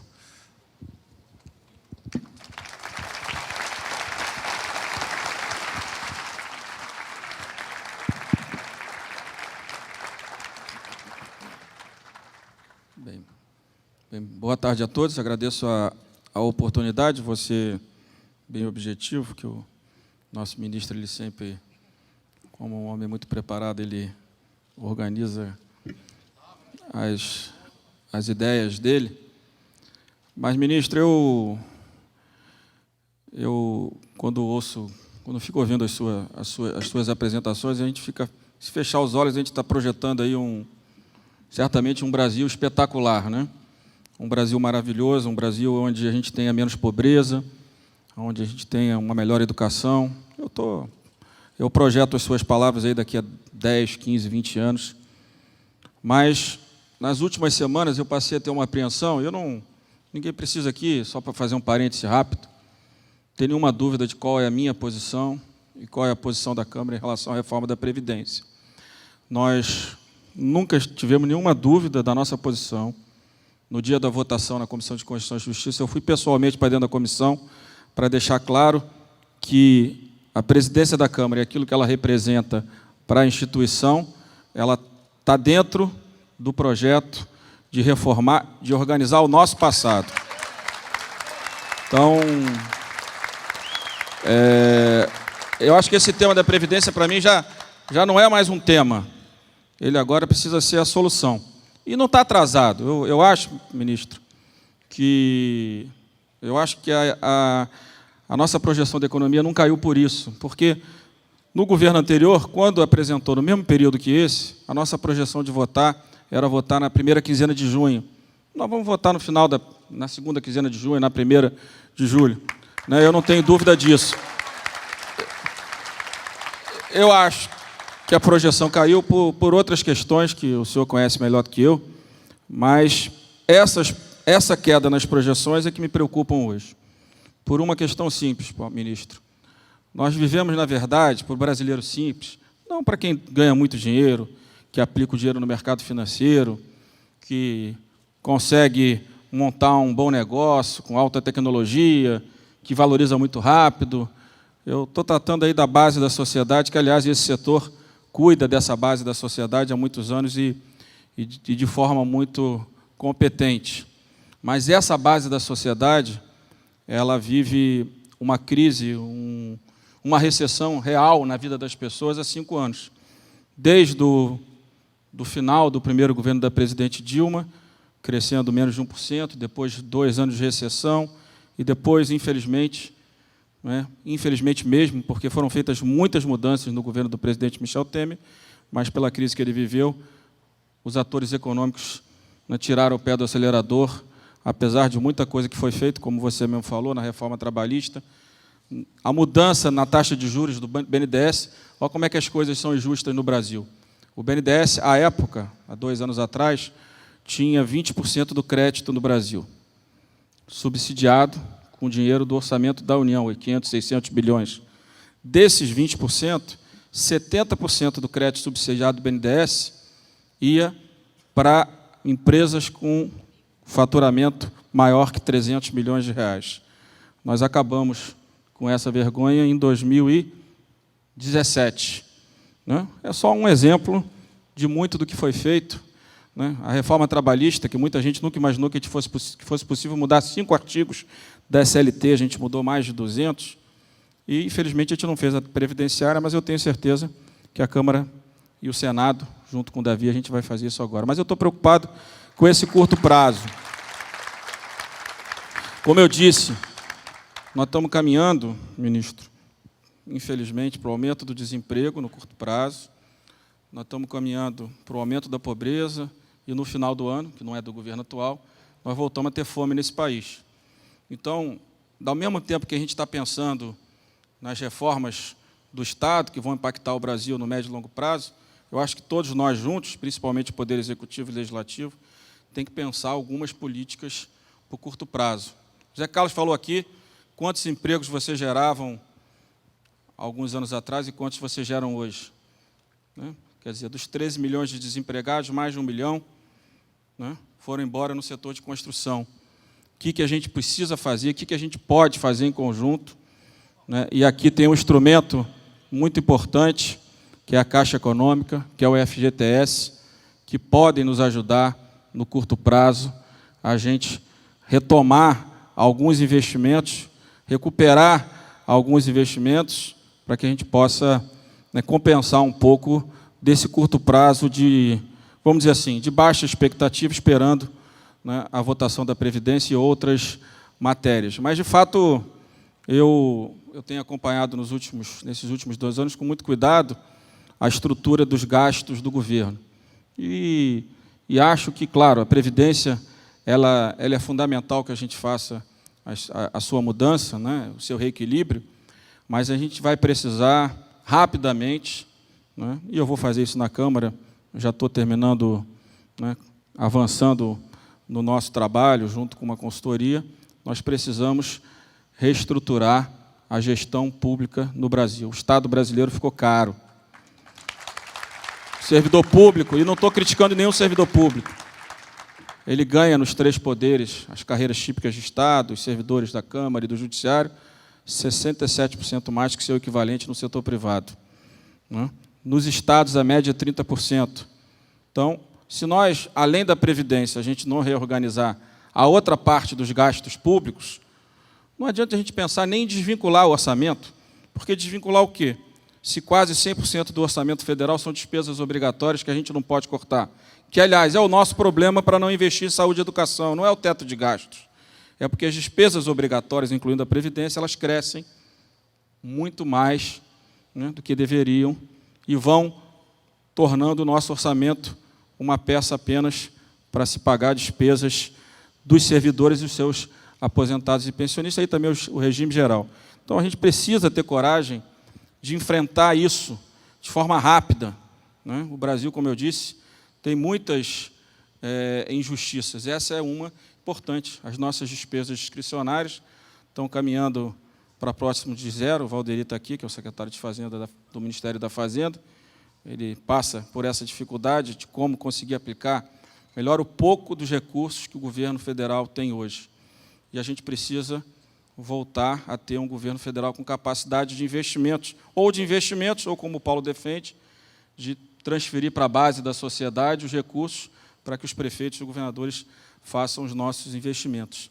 Então, eu estou também confiante como ele, acho que todo mundo, de fato, espera a reorganização das nossas contas públicas para voltar a investir, principalmente o investidor estrangeiro. Essa é a nossa responsabilidade coletiva. Eu e Paulo, a gente tem, nos últimos meses, trabalhado para agregar, né, sempre juntos, eu, ele, Davi, o Agnaldo, que está aqui, que é líder da maioria. Esse tem sido o nosso papel. Como é um momento de mudança na política, todo momento de mudança gera atrito. Cabe àqueles que têm uma visão mais racional do processo político e da necessidade das mudanças dos gastos públicos, cabe a cada um de nós, que tem essa visão mais racional, dessa importância, ter o equilíbrio para organizar, né, a relação entre os poderes, para que a gente possa atender, né, melhor a sociedade brasileira. Eu vejo aqui o Pedro. Será que é justo que a Caixa Econômica, para administrar o FGTS, nos tome todo ano 5 bilhões de reais? Isso não é justo, não é justo. Eu tenho certeza que o Pedro, como um liberal, está pensando nisso, devolver uns 4 bilhões para que a gente possa transferir para vocês, investir na construção de novas residências. Não é isso? Eu acho que é isso. Eu tive em Nova York, como o Paulo disse aqui, depois vou passar para o Aguinaldo, e no primeiro dia eu disse, olha, nós temos uma regra de ouro que explodiu. Quer dizer, 240 bilhões, na verdade vai ser 140, significa exatamente isso. Muitas despesas obrigatórias e pouco investimento, o governo necessita pedir autorização do Congresso para fechar o seu orçamento. Uma coisa. Teto de gasto, estamos quase estrangulados. Não é isso? Na hora que o orçamento for descontingenciado, que será, se Deus quiser, no segundo semestre, a gente tem um teto de gasto que nos limita. Qual é a solução? É mudar a regra de ouro? É mudar o teto de gasto? Não. É ter um Estado mais regulador, menor, e a gente aumentar a participação do setor privado na economia brasileira. Não tem outro caminho. Outro dia, um dono de uma empresa do setor privado de saúde, Paulo, foi me visitar e não me conhecia direito, achou que ia me agradar, dizendo, não, a gente pode organizar as OS de melhor qualidade para administrar o SUS. Eu falei, não, amigo, você está errado. Nós temos que aumentar a participação do setor privado na saúde para ter menos necessidade de saúde pública, porque a gente sabe que aqui que está o problema de gestão e de desvio de dinheiro público. Então, nós temos que acreditar que o nosso setor privado é capaz de construir as mudanças com todos nós. É o que eu acredito. Eu tenho dito sempre, e estou há 20 anos na Câmara, mas ao longo desses últimos 30 anos, eu participei 20, né, sou culpado por isso também, a gente sempre recebia visitas, as galerias cheias, as corporações, setores da economia, setor privado também, que são culpados também, uma parte, não os que estão aqui, capturaram o nosso orçamento. As corporações públicas e privadas capturaram o nosso orçamento. É por isso que só tem dinheiro para pagar despesa obrigatória. Nós temos que martelar nisso, reduzir despesa, reduzir despesa, reduzir despesa. E só tem um jeito da gente fazer isso, construindo o que o Paulo fala com muita competência, né? A Câmara dos Deputados, sem nenhum deputado, custa 4 bilhões de reais. Você pode reclamar do deputado, da estrutura, tira tudo isso, custa 4 bilhões de reais. Por quê? Tem os servidores da melhor qualidade do Brasil, sem dúvida nenhuma. Mas o salário médio hoje é 30 mil reais. Não dá. Então, nós estamos preparando a reforma administrativa e nós vamos fazer a reforma administrativa da Câmara de Deputados. E não estou querendo tirar R$1 daqueles que fizeram concurso, que têm os seus direitos, nós temos que respeitar também, porque o concurso foi público, mas daqui para frente, reconstruir as carreiras. O piso e o teto do salário dos servidores mais importante dos 3 poderes hoje é muito colado, não tem mais carreira. Em 5 anos está todo mundo no teto. Aí fica os advogados da União querendo sucumbência, os auditores da Receita querendo produtividade. Porque quando você bate no teto, você é do ser humano, quer avançar, quer ter mais, quer crescer, só que não cresce na carreira, cresce no orçamento público da União, que devia estar concentrado em cuidar de saúde, de segurança, de educação e de infraestrutura. É o que eu acredito. Entendeu? E tenho defendido isso, quase perdi a eleição por isso. Não é porque eu ia para a rua, falo, tem que fazer a reforma da Previdência, não tem saída. Tem que fazer a reforma administrativa, tem que fazer a reforma tributária. Não tem alternativa para a gente mais. Nós chegamos num ponto que nós só temos 2 caminhos. O céu, né? E não vou usar outra palavra, que é uma palavra muito feia, mas o fundo do poço, vamos chamar assim. Nós temos 2 caminhos. E como o Paulo diz, a gente tem que cuidar das pessoas mais idosas, mas a gente tem que olhar as futuras gerações. Hoje nós temos uma equação onde nós temos 5 vezes mais crianças abaixo da linha da pobreza do que idosos. É uma decisão nossa. Foi uma decisão da política, foi uma decisão da nossa sociedade. Mas agora eu acho que está na hora da gente olhar para essas crianças, em que condições a gente consegue melhorar o saneamento, a qualidade da educação. Eu defendo reduzir o tamanho da saúde pública e dar melhores condições para que o setor privado possa investir mais em saúde, atender mais os setores médios, a classe média baixa da sociedade, expandir a sua participação. A gente sabe que controla melhor os seus recursos, né? E, claro, garantir ao setor privado regulação, segurança jurídica. A gente vai aprovar, para encerrar, a Câmara vai aprovar o novo licenciamento ambiental, a Câmara vai aprovar, a partir da próxima semana, a nova lei de licitações, que vai ajudar muito os entes da federação, e nós queremos construir com vocês e com os outros setores da economia regras para que vocês tenham certeza de como investir no Brasil. O que pode, pode, o que não pode, não pode. Aliás, só para encerrar, essa é a última coisa que eu aprendi: burocracia. A burocracia ela não existe apenas porque nós somos incompetentes para mudar as leis, Paulo. Elas existem porque elas garantem estruturas de poder para muitas pessoas no Brasil. Quando a gente foi aprovar o cadastro positivo, não é nenhuma crítica também, mas uma constatação, confronto com os cartórios. Não tinha nenhum prejuízo aos cartórios, mas quando a gente foi aprovar a mudança na regra da duplicata eletrônica, confronto com os cartórios e confronto com os tribunais de justiça, porque levam o dinheiro do protesto, 3.600 cartórios de protesto apenas no nosso Brasil. Não quero acabar com os cartórios, mas quero que eles entendam que eles podem ter um novo papel nesse novo momento da revolução tecnológica do Brasil e do mundo, onde eles custem menos para a nossa sociedade. Isso a gente tem que fazer. E a burocracia e as leis, elas têm vácuos exatamente por isso. Para, em vez de ter 1 ou 2 repartições públicas para resolver um problema, você passa por 9, 10, você vai passeando, vai tentando resolver os seus problemas. Tem gente que fica 5, 10, 15 anos para resolver um licenciamento, uma autorização, e nunca consegue. Então, a gente tem que ter a coragem de falar a coisas como elas são. E, claro, aqueles que ficarem no setor público vão ser valorizados, vão ter uma carreira onde comece numa estrutura menor, salarial, mas, ao longo dos anos, vão avançando para, no final, depois de 20 anos, possam chegar no final da carreira, valorizados pelo Estado brasileiro, pela sociedade brasileira. Mas a burocracia é isso. Outro dia, Paulo, só para encerrar, eu estava com um assessor meu do meu lado, atualizando um outro aparelho que eu comprei. Eu falei, liga para a Miriam, que trabalha comigo, e pega a minha senha. Aí ele ligou, ela falou assim, ela diz que não tem. Eu falei, como é que ela não tem minha senha? Se ela não tem, ninguém tem, porque eu não tenho. Aí liguei para ela. Falei, Miriam, como é que você não tem minha senha? Não, não, é que eu só passo para o senhor. Burocracia. Podia ter passado para o meu assessor. É isso, as pessoas estão acostumadas a não perder nenhum nicho de poder no Brasil. E quem paga a conta? Todos nós, 35% de carga tributária. Muito obrigado e boa tarde a todos.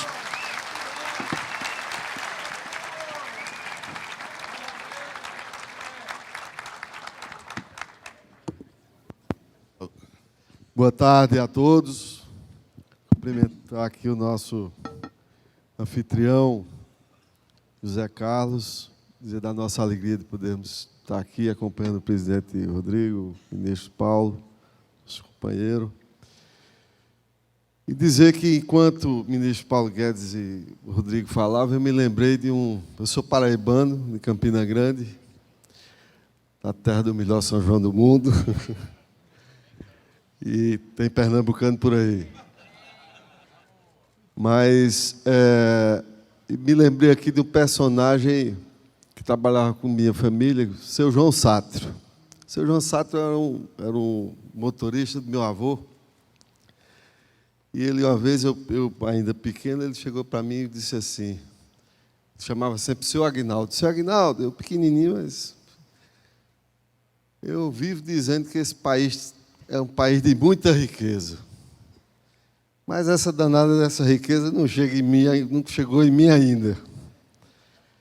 Então, eu estava aqui lembrando dele, porque esse é um instante em que eu acho que eu, como todos os brasileiros que foram às eleições e estão hoje vivendo o Brasil que nós estamos vivendo, nós todos cansamos de ter, por exemplo,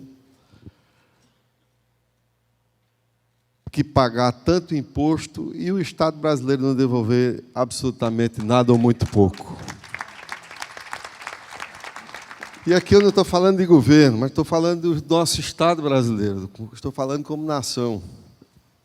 E acho que esse é o grande, e foi o grande descontentamento de toda a nossa população, de num instante como esse que nós vivemos, nós olharmos para outros países, e olhe que nós somos um país rico, e somos muito ricos, e não temos nem segurança, nem saúde, nem educação para o nosso cidadão.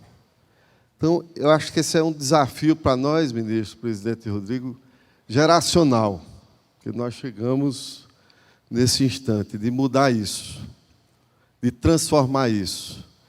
Isso é possível quando há essa consciência de responsabilidade com o nosso país e a consciência, sobretudo, de cidadania. Porque, infelizmente, às vezes, os próprios brasileiros, alguns brasileiros, né, dizem assim, isso não é problema meu, é problema do outro. E talvez esse seja o grande problema que nós enfrentamos ao longo dos anos. Mas acho que nós vivemos hoje, e a minha maior preocupação são 3 pontos. Primeiro, é o que foi falado aqui, confiança. Nós não podemos perder a confiança no nosso país. Segundo, previsibilidade. Nós sabemos o que vai acontecer. Um empresário, quando faz um plano de investimento, ele faz baseado num horizonte. E, às vezes, você, que está gerando emprego, está montando um negócio, na execução do seu plano de investimento, você muda as regras do jogo. Imagine isso no futebol. Você, durante a partida, mudar. Olha, agora não pode mais pegar com a mão, chutar dentro da grande área. Então, você mudar a regra do jogo no meio do jogo. Mas é assim que nós vivemos no nosso país, e foi um hábito que não é um hábito bom para a nossa nação. E a terceira questão, o presidente Rodrigo falou agora há pouco, chama-se, que tem a ver com a segunda previsibilidade, que é a segurança jurídica. Você não pode viver num país se você não sabe que aquilo que você está fazendo tem a salvaguarda jurídica. Eu acho que nós, e aí o presidente Rodrigo falou, enquanto Câmara, nós estamos absolutamente focados numa pauta, estamos trabalhando juntos. Falar de previdência aqui, eu fico muito à vontade, porque nós trabalhamos num ambiente, inclusive, que havia uma grande resistência à previdência. E vocês lembram, a gente não podia andar de avião, porque as pessoas nos chegavam para confrontar ou fazer vídeo, até às vezes agredir contra a reforma da Previdência. Então, uma coisa que foi importante ter sido discutida essa reforma da Previdência, presidente Rodrigo, no governo anterior, que talvez esse tema tão discutido tanto tempo fez as pessoas começarem a enxergar a realidade. Porque eu acho que está na hora de não fazer o politicamente correto, está na hora de fazer o correto para o nosso país. Porque a gente acostuma com isso, né? Não vou falar desse tema porque eu fico mal. Mas a gente tem que fazer as coisas que são corretas. E nós vivemos uma era de politicamente correto. E está aí. Tinha gente que dizia que nem déficit tinha Previdência. Quando começou a discussão, tinha gente que chegou a propor CPI para investigar o déficit da Previdência. Então, hoje, eu acho que essa consciência de grande parte dos parlamentares que estão na casa tem a consciência, e mais que isso, acho que tem um compromisso. E aí, não digo nem que é com o governo, é com o Estado brasileiro, é a consciência de que nós precisamos tratar das nossas gerações, inclusive as que estão vindo. Por isso, eu tenho certeza, e muita gente fica nos perguntando, e a reforma da Previdência vai? Eu tenho plena convicção que a reforma da Previdência vai, sim, vai ser aprovada por uma questão de responsabilidade do nosso país, com o nosso país. Então, eu também tenho uma visão muito clara de que tem muita coisa boa para acontecer nesse país. E que nós podemos avançar bastante, porque já havia um clima, inclusive de muita esperança e de muita expectativa de que as coisas possam acontecer. E eu tenho certeza que, de nossa parte, na Câmara dos Deputados, tanto a Câmara e também como o Senado, nós haveremos de cumprir essa agenda para que possamos destravar muitas coisas e fazer essa verdadeira revolução, porque se nós conseguimos, por exemplo, além da reforma da Previdência, avançarmos na reforma tributária, eu tenho certeza que são temas que são sempre tabus, mas que são tão importantes. Ninguém aguenta ter numa empresa praticamente uma estrutura para medir quanto de imposto você tem que pagar. É isso que nós temos hoje, quer dizer, isso termina encarecendo o custo do Brasil, termina diminuindo a nossa competitividade. E aí, para não me alongar, meu caro Zé Carlos, eu queria só falar um pouco agora, porque, para gerar, a gente se preocupa, às vezes, e eu me preocupo com a questão social. Não existe um país que possa atuar na área social que não tenha riqueza. Você só combate pobreza, porque às vezes a gente fala muito, vamos acabar com essa pobreza. Você só acaba com pobreza gerando riqueza. Não tem outra forma.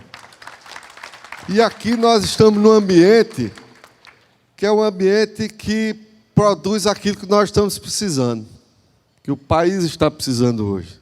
Nós estamos precisando de gerar emprego, estamos precisando de gerar renda para o nosso país, estamos precisando aquecer essa economia. E eu sei da importância que tive a oportunidade, num instante, talvez, de maior força do programa Minha Casa Minha Vida, está ali no Ministério das Cidades. Nós chegamos, e esse programa chegou a ter um impacto no PIB, ministro Paulo Guedes, de quase 1% no PIB brasileiro. E eu até falava com o ministro há poucos dias, o programa, e como sempre defendi, que esse programa não é um programa de governo, é um programa que deve ser transformado num programa de Estado, como programa de política habitacional. E a cada vez se melhorar o programa. Aquilo que vai deixando, por exemplo, de ser eficaz, porque isso é contínuo, né? Desde a sua concepção, com seus acertos e erros que possam ter havido, mas é preciso você ir melhorando esse programa para que você possa avançar nele, desde a sua concepção, para a sua, e é o que eu sempre defendi, inclusive quando estava no Ministério, para a sua emancipação, porque eu também acredito no mundo mais saudável, onde você tem um Estado cada vez menor, que possa atrapalhar menos o nosso país, e que haja cada vez menos dependência da atividade produtiva de governo.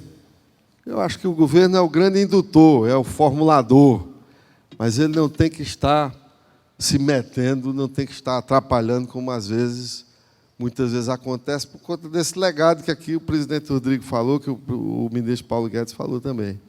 Então, nesse sentido, eu acho que é importante, ministro Paulo Guedes, a sua presença aqui, presidente Rodrigo, a gente que votou também a lei do distrato, né, tantas leis importantes que nós votamos ali para ajudar esse setor, que é um setor que, na hora que você lança um empreendimento, você está gerando emprego imediato. Às vezes, numa indústria, você tem demora mais a gerar o emprego por conta da implantação mesmo do empreendimento.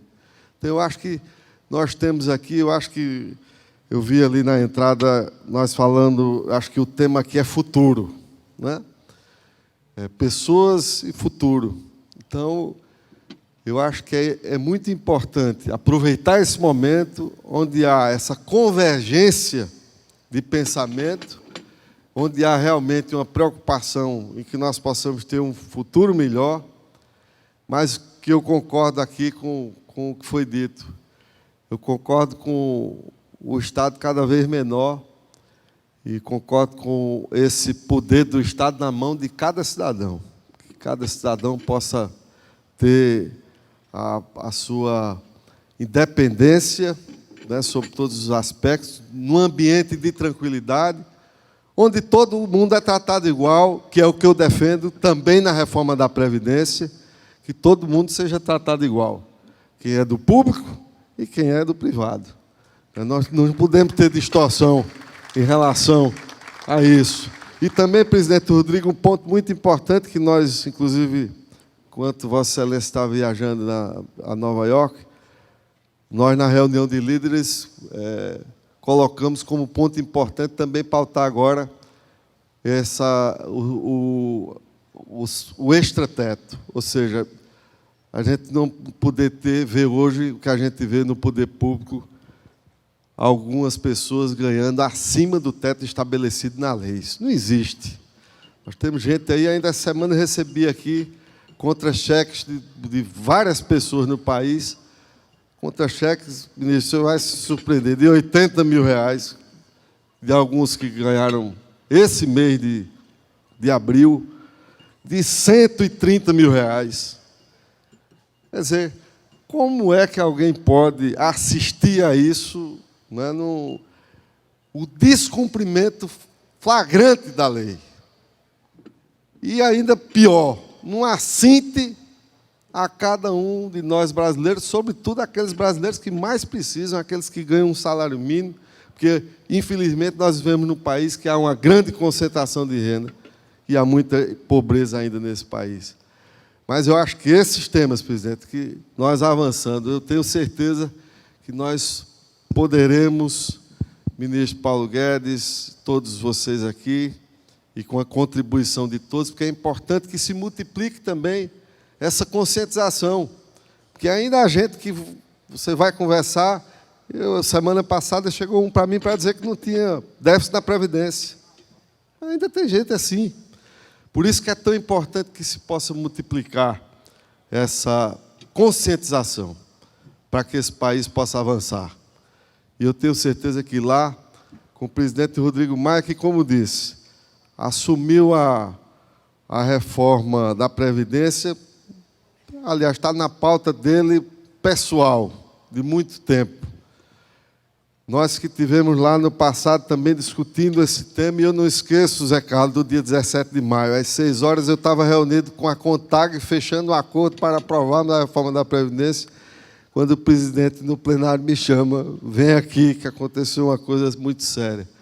Então, esse 17 de maio foi muito ruim, porque aí são aquelas coisas que são imponderáveis e que eu tenho certeza que, como aqui foi dito pelo presidente Rodrigo, se não fosse as corporações e algumas corporações, talvez nós estivéssemos hoje num outro patamar de país, avançando, porque já teríamos a reforma da Previdência aprovada. O ministro Paulo Guedes estava aqui tratando de outros temas, já avançando em outros temas, porque eu tenho certeza que nós já teríamos vencido tudo isso.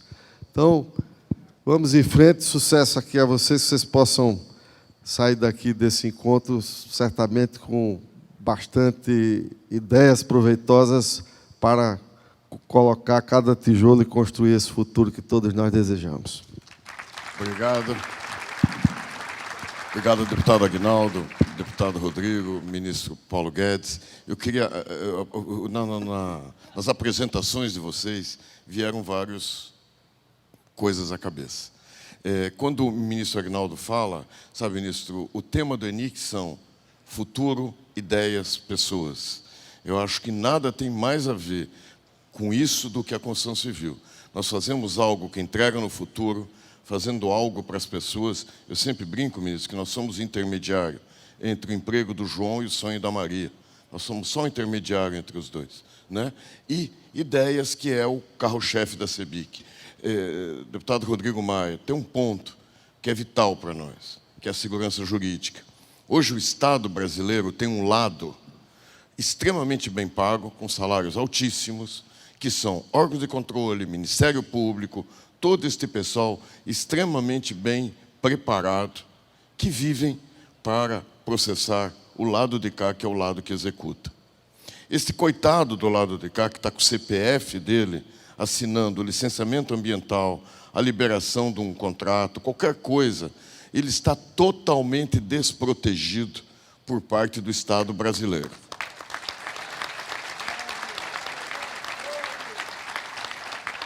Isto, quem sabe, seja o maior causador de insegurança jurídica hoje no Brasil.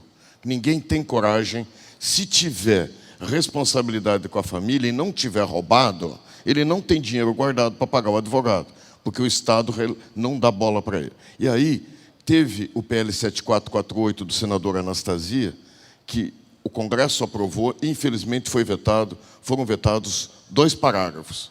Um que mandava o Estado proteger o seu agente público, desde que não houvesse dolo ou erro grosseiro. E o segundo, que é uma coisa meio louca que a gente tem aqui, só no Brasil, para ter que escrever isso, mas precisa. Se eu decidir hoje, com o conhecimento de hoje, se no futuro mudar um entendimento, eu não possa ser processado.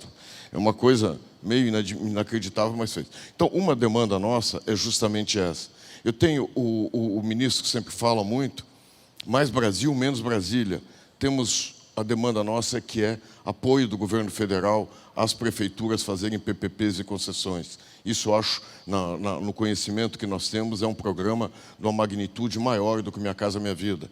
Nós, hoje pela manhã, apresentamos algumas ideias do setor da construção sobre o futuro da moradia no Brasil. Vamos ampliar, sabe, ministro? O conceito de moradia é o habitat, é o que tem em torno, é tudo que tem, as várias modalidades, não somente a aquisição. Podemos ampliar esse leque com uma série de propostas que a gente até já falou com o presidente Pedro Guimarães e iremos levá-la a eles. Eu provoquei isso, e como isso nós temos propostas para gerar 1 milhão de empregos quantificados. Existe uma grande dúvida quando a gente pensa em futuro, que é, nesse instante estamos trabalhando, apoiando totalmente, pessoal, mais do que nunca vocês estão escutando, estão vendo a importância de vocês levarem à base a importância de todos esses trabalhadores nossos entenderem que o emprego deles está diretamente ligado a uma reforma da Previdência, que eles estão tentando salvar, muitas vezes induzidos por outros empregos que têm outro grau de tipo aí que a gente nem vai falar. Mas eu queria colocar um ponto que para nós é muito importante, a vocês três. Temos a reforma da Previdência, nós iremos aprová-la, conte conosco. E o dia seguinte, certo? Então, quando a gente coloca isso, é muito a ver com a pauta positiva, para que a gente já saia cantando o pneu, ministro, no dia seguinte à reforma da Previdência. Porque que a gente vê que muitas coisas ainda não estão devidamente preparadas, estruturadas, para a gente poder sair correndo. Então, a nossa provocação é exatamente o que podemos fazer para o dia seguinte à Previdência, sim, a gente já poder sair correndo bastante aí para desenvolver o país. Eu queria um pouquinho da sua posição sobre isso e do presidente Rodrigo. Bom, o presidente Rodrigo até já está trabalhando nisso, tanto no Pacto Federativo quanto na reforma tributária. O Pacto Federativo é uma reorganização do Estado brasileiro em direção às federações para justamente atender o problema de saúde, saneamento, educação mais próximo da base, de preferência até a nível de subprefeitura, o dinheiro chegar lá embaixo. Então, essas dimensões são dimensões um pouco mais macro e um pouco mais políticas. Agora, nós temos coisas já preparadas para disparar. E nós não queremos disparar antes da hora, exatamente para não começar, quer dizer, a criar falsas expectativas. Se você começa a apertar botão para empurrar a economia agora, isso já foi feito um pouco antes. Vocês viram o governo passado, saiu baixando juros, fazendo uma opção de coisa, e acabou mal. Então, nós não podemos sair apertando o botão sem ter a garantia das reformas fundamentais. Os fundamentos fiscais no lugar, como a reforma da Previdência, você pode começar a usar. Então, nossa equipe tem pronto, por exemplo, devolução de PIS/PASEP. A gente pode ser até que a gente solte nas próximas 2, 3 semanas. Dependendo do ritmo da reforma, se a coisa estiver andando bem, pode ser que já não haja tanto risco de não aprovação da Previdência. Pode ser que possa até sair uma reforma que não seja tão potente, e aí você já fica com medo de sair disparando esses armamentos que a gente tem.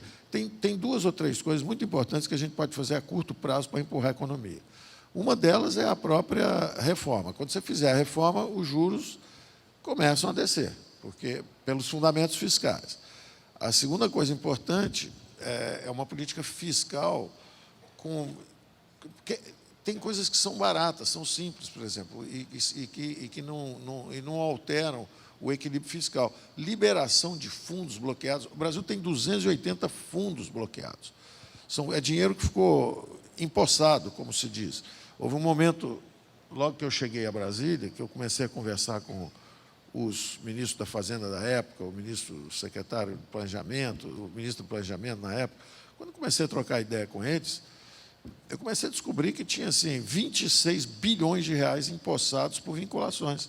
Dinheiro que podia estar sendo usado, já estava orçamentado, tudo isso, e o dinheiro não saía porque estava vinculado.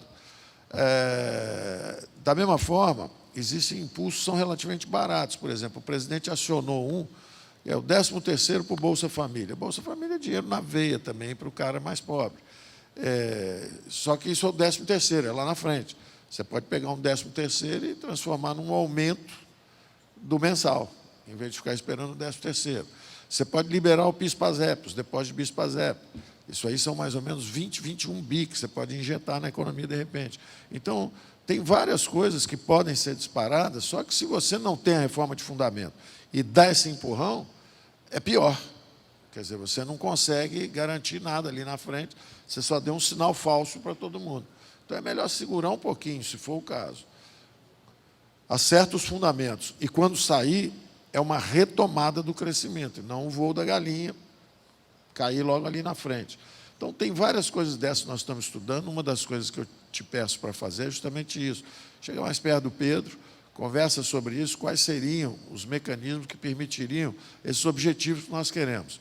Quer dizer, disparar setores que criam emprego de uma forma descentralizada, pulverizada, e não de uma forma concentrada. Como é que nós devemos fazer isso? Nossas primeiras conversas foram sobre isso. E eu perguntei para você exatamente isso. Falei assim, olha, me dá aí 2, 3, 4 sugestões. Vocês deram algumas sugestões. padronizar a norma de construção. Eles estão criando um banco de informações, de padrões de construção, justamente para qualquer pequeno e médio empresário poder seguir aquilo ali, se credenciar, pegar dinheiro em qualquer lugar para fazer aquilo. No sistema financeiro também, nós estamos estudando pautas de criação de fundos de renda fixa, de fintechs, de a empresa simples de crédito. Quer dizer, tem muita coisa que nos preocupa, formas de derrubar o spread, que é muito alto no Brasil, exatamente pelo grau de concentração bancária. Então, tem toda uma agenda micro que é disparada. Chegam alguns empresários, como vocês têm essa representatividade, e sugerem uma pauta que é infraconstitucional, que é infralegal, são pequenas, são instruções normativas. Tem toneladas de instruções normativas que bloqueiam os negócios. Então, nós aprovamos, por exemplo, o que nós chamamos de um revogaço, anulando tudo que foi aprovado nos últimos 3, 4, 5, 6 anos. Nós preferimos fazer o seguinte: olha, está tudo anulado. Se tiver alguma que seja importante, deixa alguém vir reclamar que a gente reativa, mas a maior parte delas é inútil. Então, até agora não apareceu ninguém lá para pedir para reativar nada. Quer dizer, são normas que simplesmente dificultam o negócio, a abertura de empresa. Então, tem muita coisa que nós estamos fazendo, praticamente ouvindo o mercado. O ministro de Indústria e Comércio, que é o Carlos Costa, antigo ministro de Indústria e Comércio, agora é competitividade, produtividade e inovação, ele se reúne semanalmente com empresários, e os empresários falam: oh, isso aqui é uma dificuldade, isso aqui é uma dificuldade, isso aqui é uma dificuldade. Semana seguinte, ele se reúne lá com o secretário de gestão, eles produzem alguma coisa infraconstitucional, instruções normativas, que também aconteciam agora, semana passada. Acho melhor deixar o presidente anunciar, mas teve uma reunião com um determinado setor lá que reclamou de normas que estavam abusivas contra o setor. O presidente nos chamou, nos reunimos, saiu uma instrução normativa, vai sair uma instrução normativa rápida aí, que vai dar uma folga enorme para um setor que estava sendo perseguido pelos governos passados. E é um negócio relativamente simples. Quer dizer, eu posso até falar, dar uma pista, pelo menos, que é o seguinte: pô, a gente pega uma igreja, que é uma atividade religiosa, aí vira e fala o seguinte: olha, você tem que ter, se você receber de doações mais do que R$ 3.600 por mês, se o faturamento da igreja for mais do que R$ 3.600 por mês, você precisa ter contador, você precisa ter... O E-Social exige da igreja, o E-Social, porque tem o E-Social.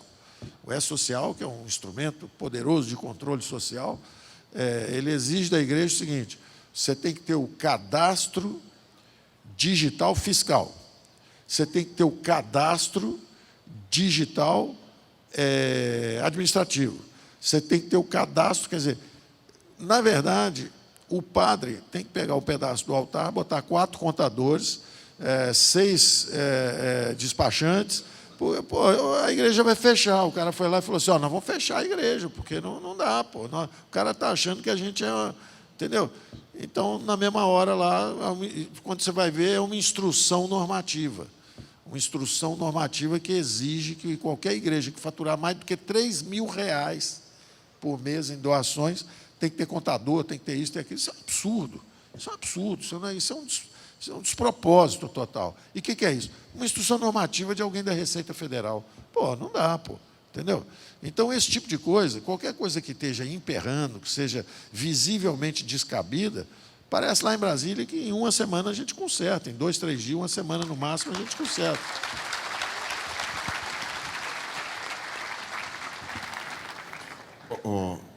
Pois não, presidente. Eu só queria... Não, por favor, Rodrigo. Eu queria dizer o seguinte, ministro. A gente já fez uma rodada com todos os secretários. Vocês estão conversando com eles. Dos vários ministérios. Isso. Nós levamos essas demandas, agora nós vamos começar a voltar para ver como elas estão andando. Isso. O senhor veja o seguinte: isso vale para uma igreja? Claro. Isso vale para uma construtora que faz 5 casas por ano.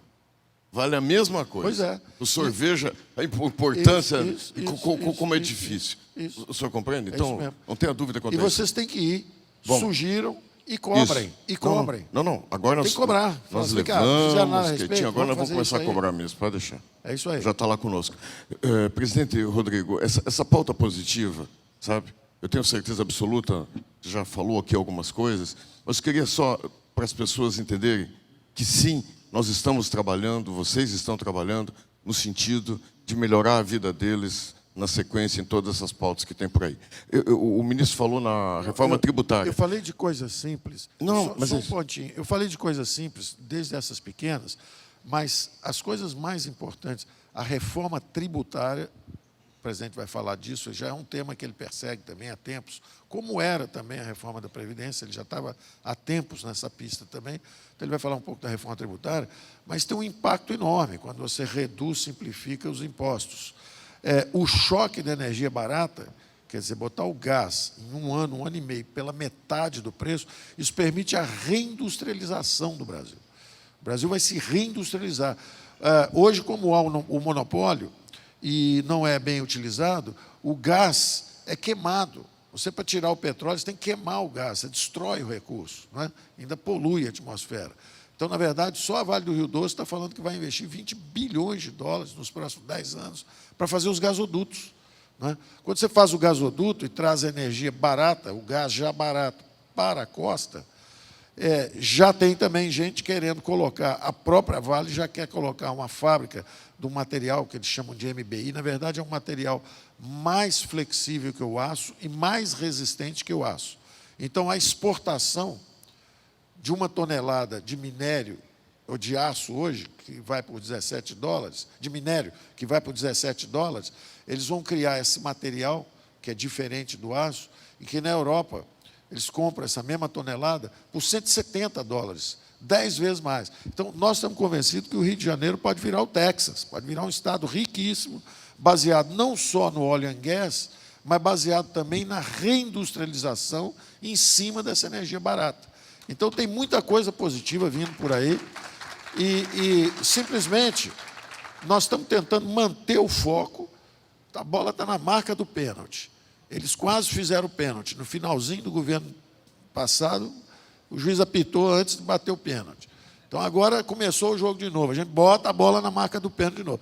Chutou a bola para dentro, vai começar uma enxurrada de notícias boas, que nós estamos preparando para o segundo semestre. Pois é, ministro, eu só vou ser chato, você vai desculpar. Mas a preocupação é, lógico, que quando a gente tem uma reforma da magnitude da Previdência e logo em seguida a gente fala, vem a reforma tributária, sempre tende a uma paralisada. E aí tem muita gente que não vai aguentar. É isso que a gente está querendo colocar. A necessidade de que logo após a Previdência, sim, a gente tenha expectativa do crescimento sobre isso. É isso que, esse é o ponto. Zé Carlos, eu acho que foi o que eu falei no início da minha apresentação. Eu não estou preocupado com a Previdência. Eu acho que é um assunto que está bem consolidado no parlamento e na sociedade brasileira, diferente do passado, que era muito difícil sair na rua dizendo que era a favor da Previdência. O que eu estou preocupado é exatamente com 5 anos de recessão na vida dos brasileiros mais simples. E esse setor aqui gera muito emprego, muita mão de obra. 27,5% de queda no PIB, Isso, nosso setor. 27,5%. Então, eu acho assim, o que a gente pode fazer no curto prazo como legislativo? Eu acho que a lei do saneamento a gente tem que aprovar. É constrangedor você ver o Minha Casa Minha Vida pronta, um conjunto habitacional pronto, e as crianças brincando no esgoto, do lado da casa. Então, se vai ser por essa medida provisória ou uma lei que eu, o Paulo e o Onyx estamos combinando para votar rápido também, porque essa veio do governo anterior, a medida provisória, mas tá bom o texto, tem conflito com os governadores, mas tem conflito com os governadores há 20 anos, né, Paulo? Se a gente for ficar esperando resolver os conflitos, a gente tem que tomar uma decisão. Chega uma hora que, entre a capacidade de investimento do setor privado no saneamento e resolver o poder dos estados, a gente vai ter que ficar com a sociedade brasileira. E esse exemplo que eu dei é um exemplo muito claro, porque me inventaram uma visita, que eu sou votado na capital, em Nova Iguaçu, e eu entrei num conjunto e dá pena, exatamente por esse problema. Área de expansão, não tem creche, não tem posto de saúde, não tem ônibus e não tem saneamento. Então, da nossa parte, eu acho que essa lei do saneamento é fundamental. O ministro da Infraestrutura parece que esteve aqui, nós estamos com um grupo de trabalho já funcionando, com o deputado Arnaldo Jardim, vamos modernizar a legislação de PPP, fundamental. Estamos com o deputado Kim organizando com todos os segmentos da sociedade, vamos votar ainda nesse semestre, a nova lei de licenciamento ambiental. Tudo isso Estou lembrando aqui o que tem de agenda, a lei de licitações, agora já acabou a discussão, deve começar a votação na próxima semana, e olhamos aqui o Pedro e o ministro Paulo e pensamos, o que no curto prazo o governo pode fazer para ajudar? Ampliar o subsídio do FGTS para o setor de construção? Não sei. Sim ou não? Não sei. Estou pensando, eu acho que a gente não pode continuar vendo, porque o colapso fiscal, a crise fiscal, o encilhamento, isso tudo é uma questão da macroeconomia, mas o colapso social, esse, né, vai prejudicando as futuras gerações a cada dia. Né? Então, acho que uma forma de poder aquecer a economia, o setor de construção, o setor de obras públicas também, que são aqueles que empregam a mão de obra menos qualificada do Brasil. Então, tem que pensar em conjunto. Eu não estou no executivo, mas o que o legislativo puder ajudar, de legislação que garanta segurança jurídica, nós estamos dispostos a cumprir o nosso papel, né, e agilizar aquilo que o governo precisa de novo marco regulatório para que o setor privado possa, paralela à Previdência, paralela à tributária, acho que a sua preocupação é correta, a gente possa dar já essa segurança para que os investimentos voltem a ocorrer, principalmente a geração de emprego. Obrigado. Deputado Aguinaldo. Eu acho que eu fico sempre na desvantagem, né? Porque você falar na repescagem, vamos dizer assim. Mas eu acho que tem algumas coisas importantes. Primeiro, quando eu falei de previsibilidade, ministro, nós temos aquilo que está em andamento. Então, nós temos aí obras que estão em andamento.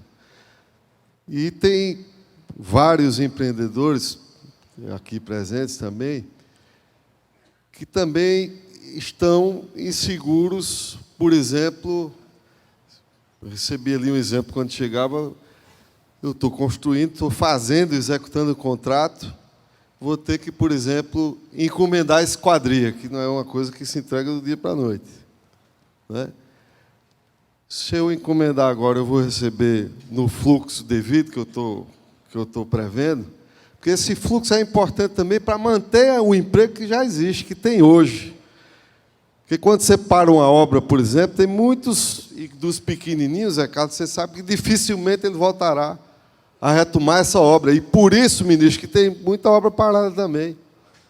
Foram obras que não tiveram fluxo obedecido. E como esse pequeno empresário não tem a solidez, ou vamos dizer, a robustez financeira para enfrentar um fluxo como esse, ele vai tentando, desmobiliza a obra, e depois que desmobiliza, não começa mais. Não tem mais fluxo para recomeçar a obra. E aí você tem um problema para o empresário, tem um problema para a população brasileira, para o Estado brasileiro. Porque essa é uma obra que está aí, como muitas obras, aliás, se mostrou ontem 36 mil obras paradas pelo Estado brasileiro como um todo. Talvez fosse um esforço, esse é o que eu estou falando de agora. De futuro e no futuro próximo, eu acho que eu venho conversando sempre, imaginando alternativas que podem ser apresentadas para que você crie um ambiente, primeiro, de otimismo, porque essa, na verdade, a casa própria é o grande sonho do brasileiro, né? Desde sempre, ter a sua casa própria. Existe hoje um mercado que está em ebulição, vamos dizer assim, mas do ponto de vista da expectativa, porque as pessoas estão aguardando também o que vai acontecer. Vou fazer uma observação rápida, senador, que é o seguinte, a respeito exatamente desse tema, das obras e de o que pode ser feito agora. Há uns 60 dias, nós nos reunimos com o Labuto, que é o ministro que está em cargo do Ministério da Desenvolvimento Regional. E a Minha Casa Minha Vida está lá. Então, nós tivemos uma reunião com ele e fizemos o seguinte, antecipamos. Ele tinha um orçamento onde, nos 3 últimos meses do ano, ele gastava 450 milhões. 450 milhões nos 3 últimos meses. A gente fez o seguinte, sem quebrar o orçamento, vamos antecipar 150 milhões de cada mês. Então, puxamos 150 de dezembro, 150 de novembro, 150 de outubro. E demos 450 para ele 60 dias atrás, para ele poder manter o ritmo das construções e a coisa andando. Agora, 2 semanas atrás, ou seja, 60 dias atrás, antecipamos 450 milhões. Agora, 2 semanas atrás, liberamos mais 800 milhões para ele. Então, é 1 bilhão e pouco que saiu nos últimos 60 dias. Isso pode não ter chegado ainda, mas está chegando. Então, é algo de curto prazo que já foi liberado, que já está andando. Então, é difícil, quando há excessos anteriormente, é como é o caso dos caminhoneiros na estrada. Quando você tem um excesso muito grande, e normalmente vem de ação exagerada do governo, ou equivocada, quer dizer, o governo pega o BNDES e bota 300 mil caminhoneiros na estrada. Aí o preço do petróleo sobe. Aí quebra os 300 mil caminhoneiros que acabaram de entrar na estrada, o insumo subindo, ele não consegue frete, não consegue pagar. Quer dizer, recessão, 2 anos seguintes, o PIB caindo 4%, e o preço do petróleo subindo, e 300 mil caminhoneiros a mais. Então, um problema enorme criado lá atrás. Como foi o excesso no FIES, que é uma boa ideia, mas, de repente, você deu tanto que, quando você tirar 30, 40 bilhões de FIES, ninguém aguentava aquele ritmo. O resultado, quebra o país.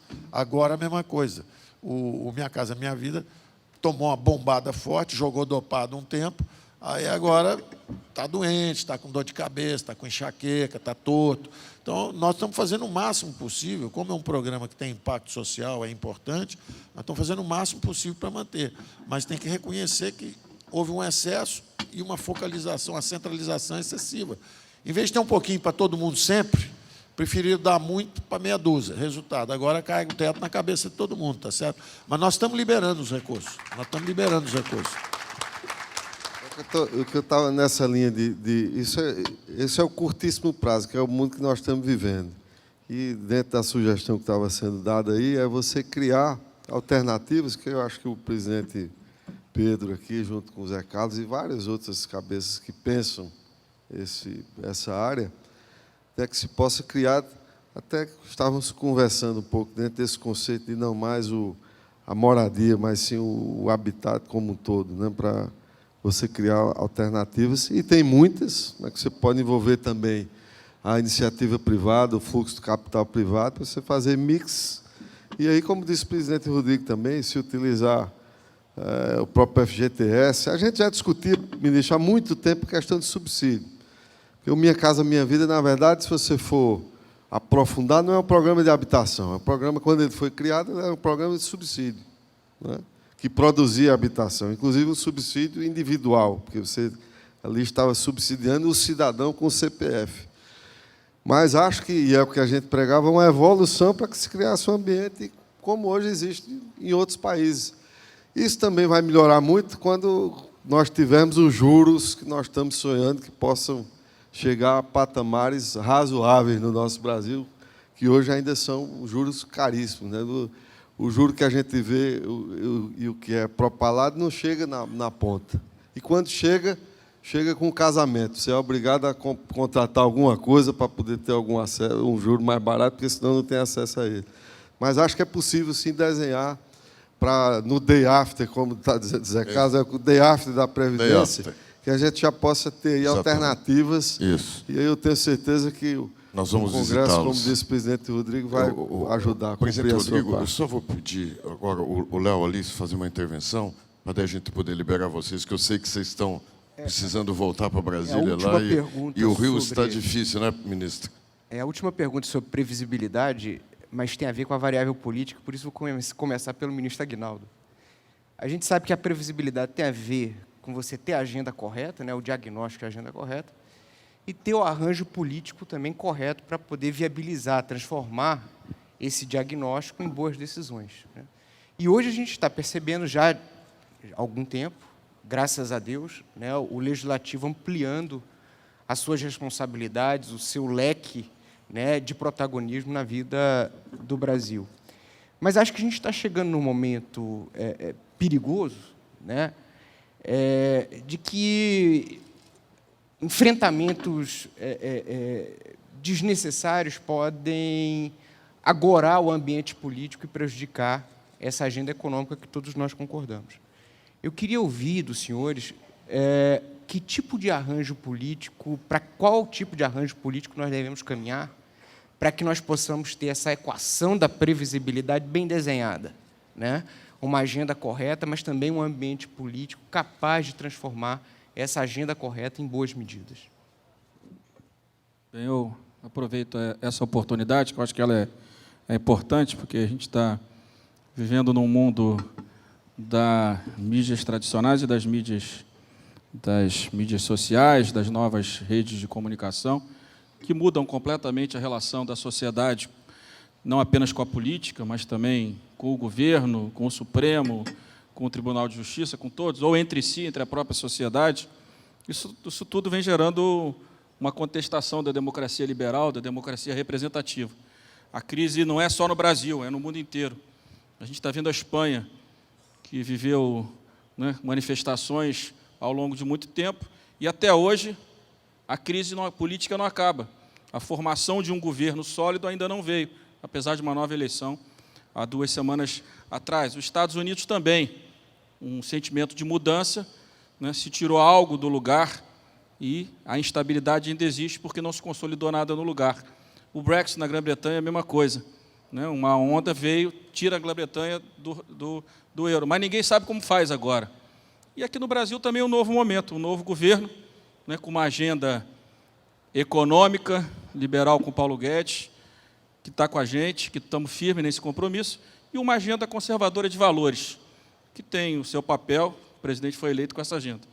Eu e o presidente Davi do Senado, nós decidimos, e nós vamos realizar isso junto com os líderes, ou na próxima semana ou no início da outra, né, deixar bem claro para a sociedade, vamos fazer juntos, que a Câmara e o Senado vão ter uma agenda muito racional, muito objetiva, de reestruturação do Estado brasileiro. E vamos fazer isso junto com o ministro Paulo Guedes. Nós não vamos ficar olhando para a internet, nós não vamos ficar olhando para essas guerrilhas virtuais, que tem em todos os campos políticos, não só na extrema-direita, na extrema-esquerda, para cima, para baixo. É uma confusão enorme esse negócio de rede social. Se a gente ficar olhando rede social, a gente não faz a previdência, a gente não melhora a educação, a gente não melhora a saúde. E eu e o Davi vamos fazer um pronunciamento muito objetivo. Nós confiamos no ministro Paulo Guedes, nós temos nele um líder dessas reformas dentro do governo, e o nosso foco, a gente não vai perder o nosso foco. Querem que a gente perca o nosso foco, porque se perder o nosso foco, o nosso Estado continua capturado por corporações públicas e por poucas corporações privadas, que nos levam quase 400 bilhões por ano de incentivos fiscais. Nós não vamos vamos deixar a política, resolver a política com o seu tempo, mas a agenda, a gente não pode tirar da frente o objetivo muito claro. Nós temos 13 milhões de brasileiros desempregados, nós temos 15 milhões de brasileiros vivendo abaixo da linha da pobreza, nós voltamos a ter fome nesse país. Nós não podemos perder tempo com conversa na diagonal. Nossa conversa tem que ser muito objetiva, e é isso que o Congresso Nacional vai deixar muito claro para a sociedade brasileira, se possível, já na próxima semana.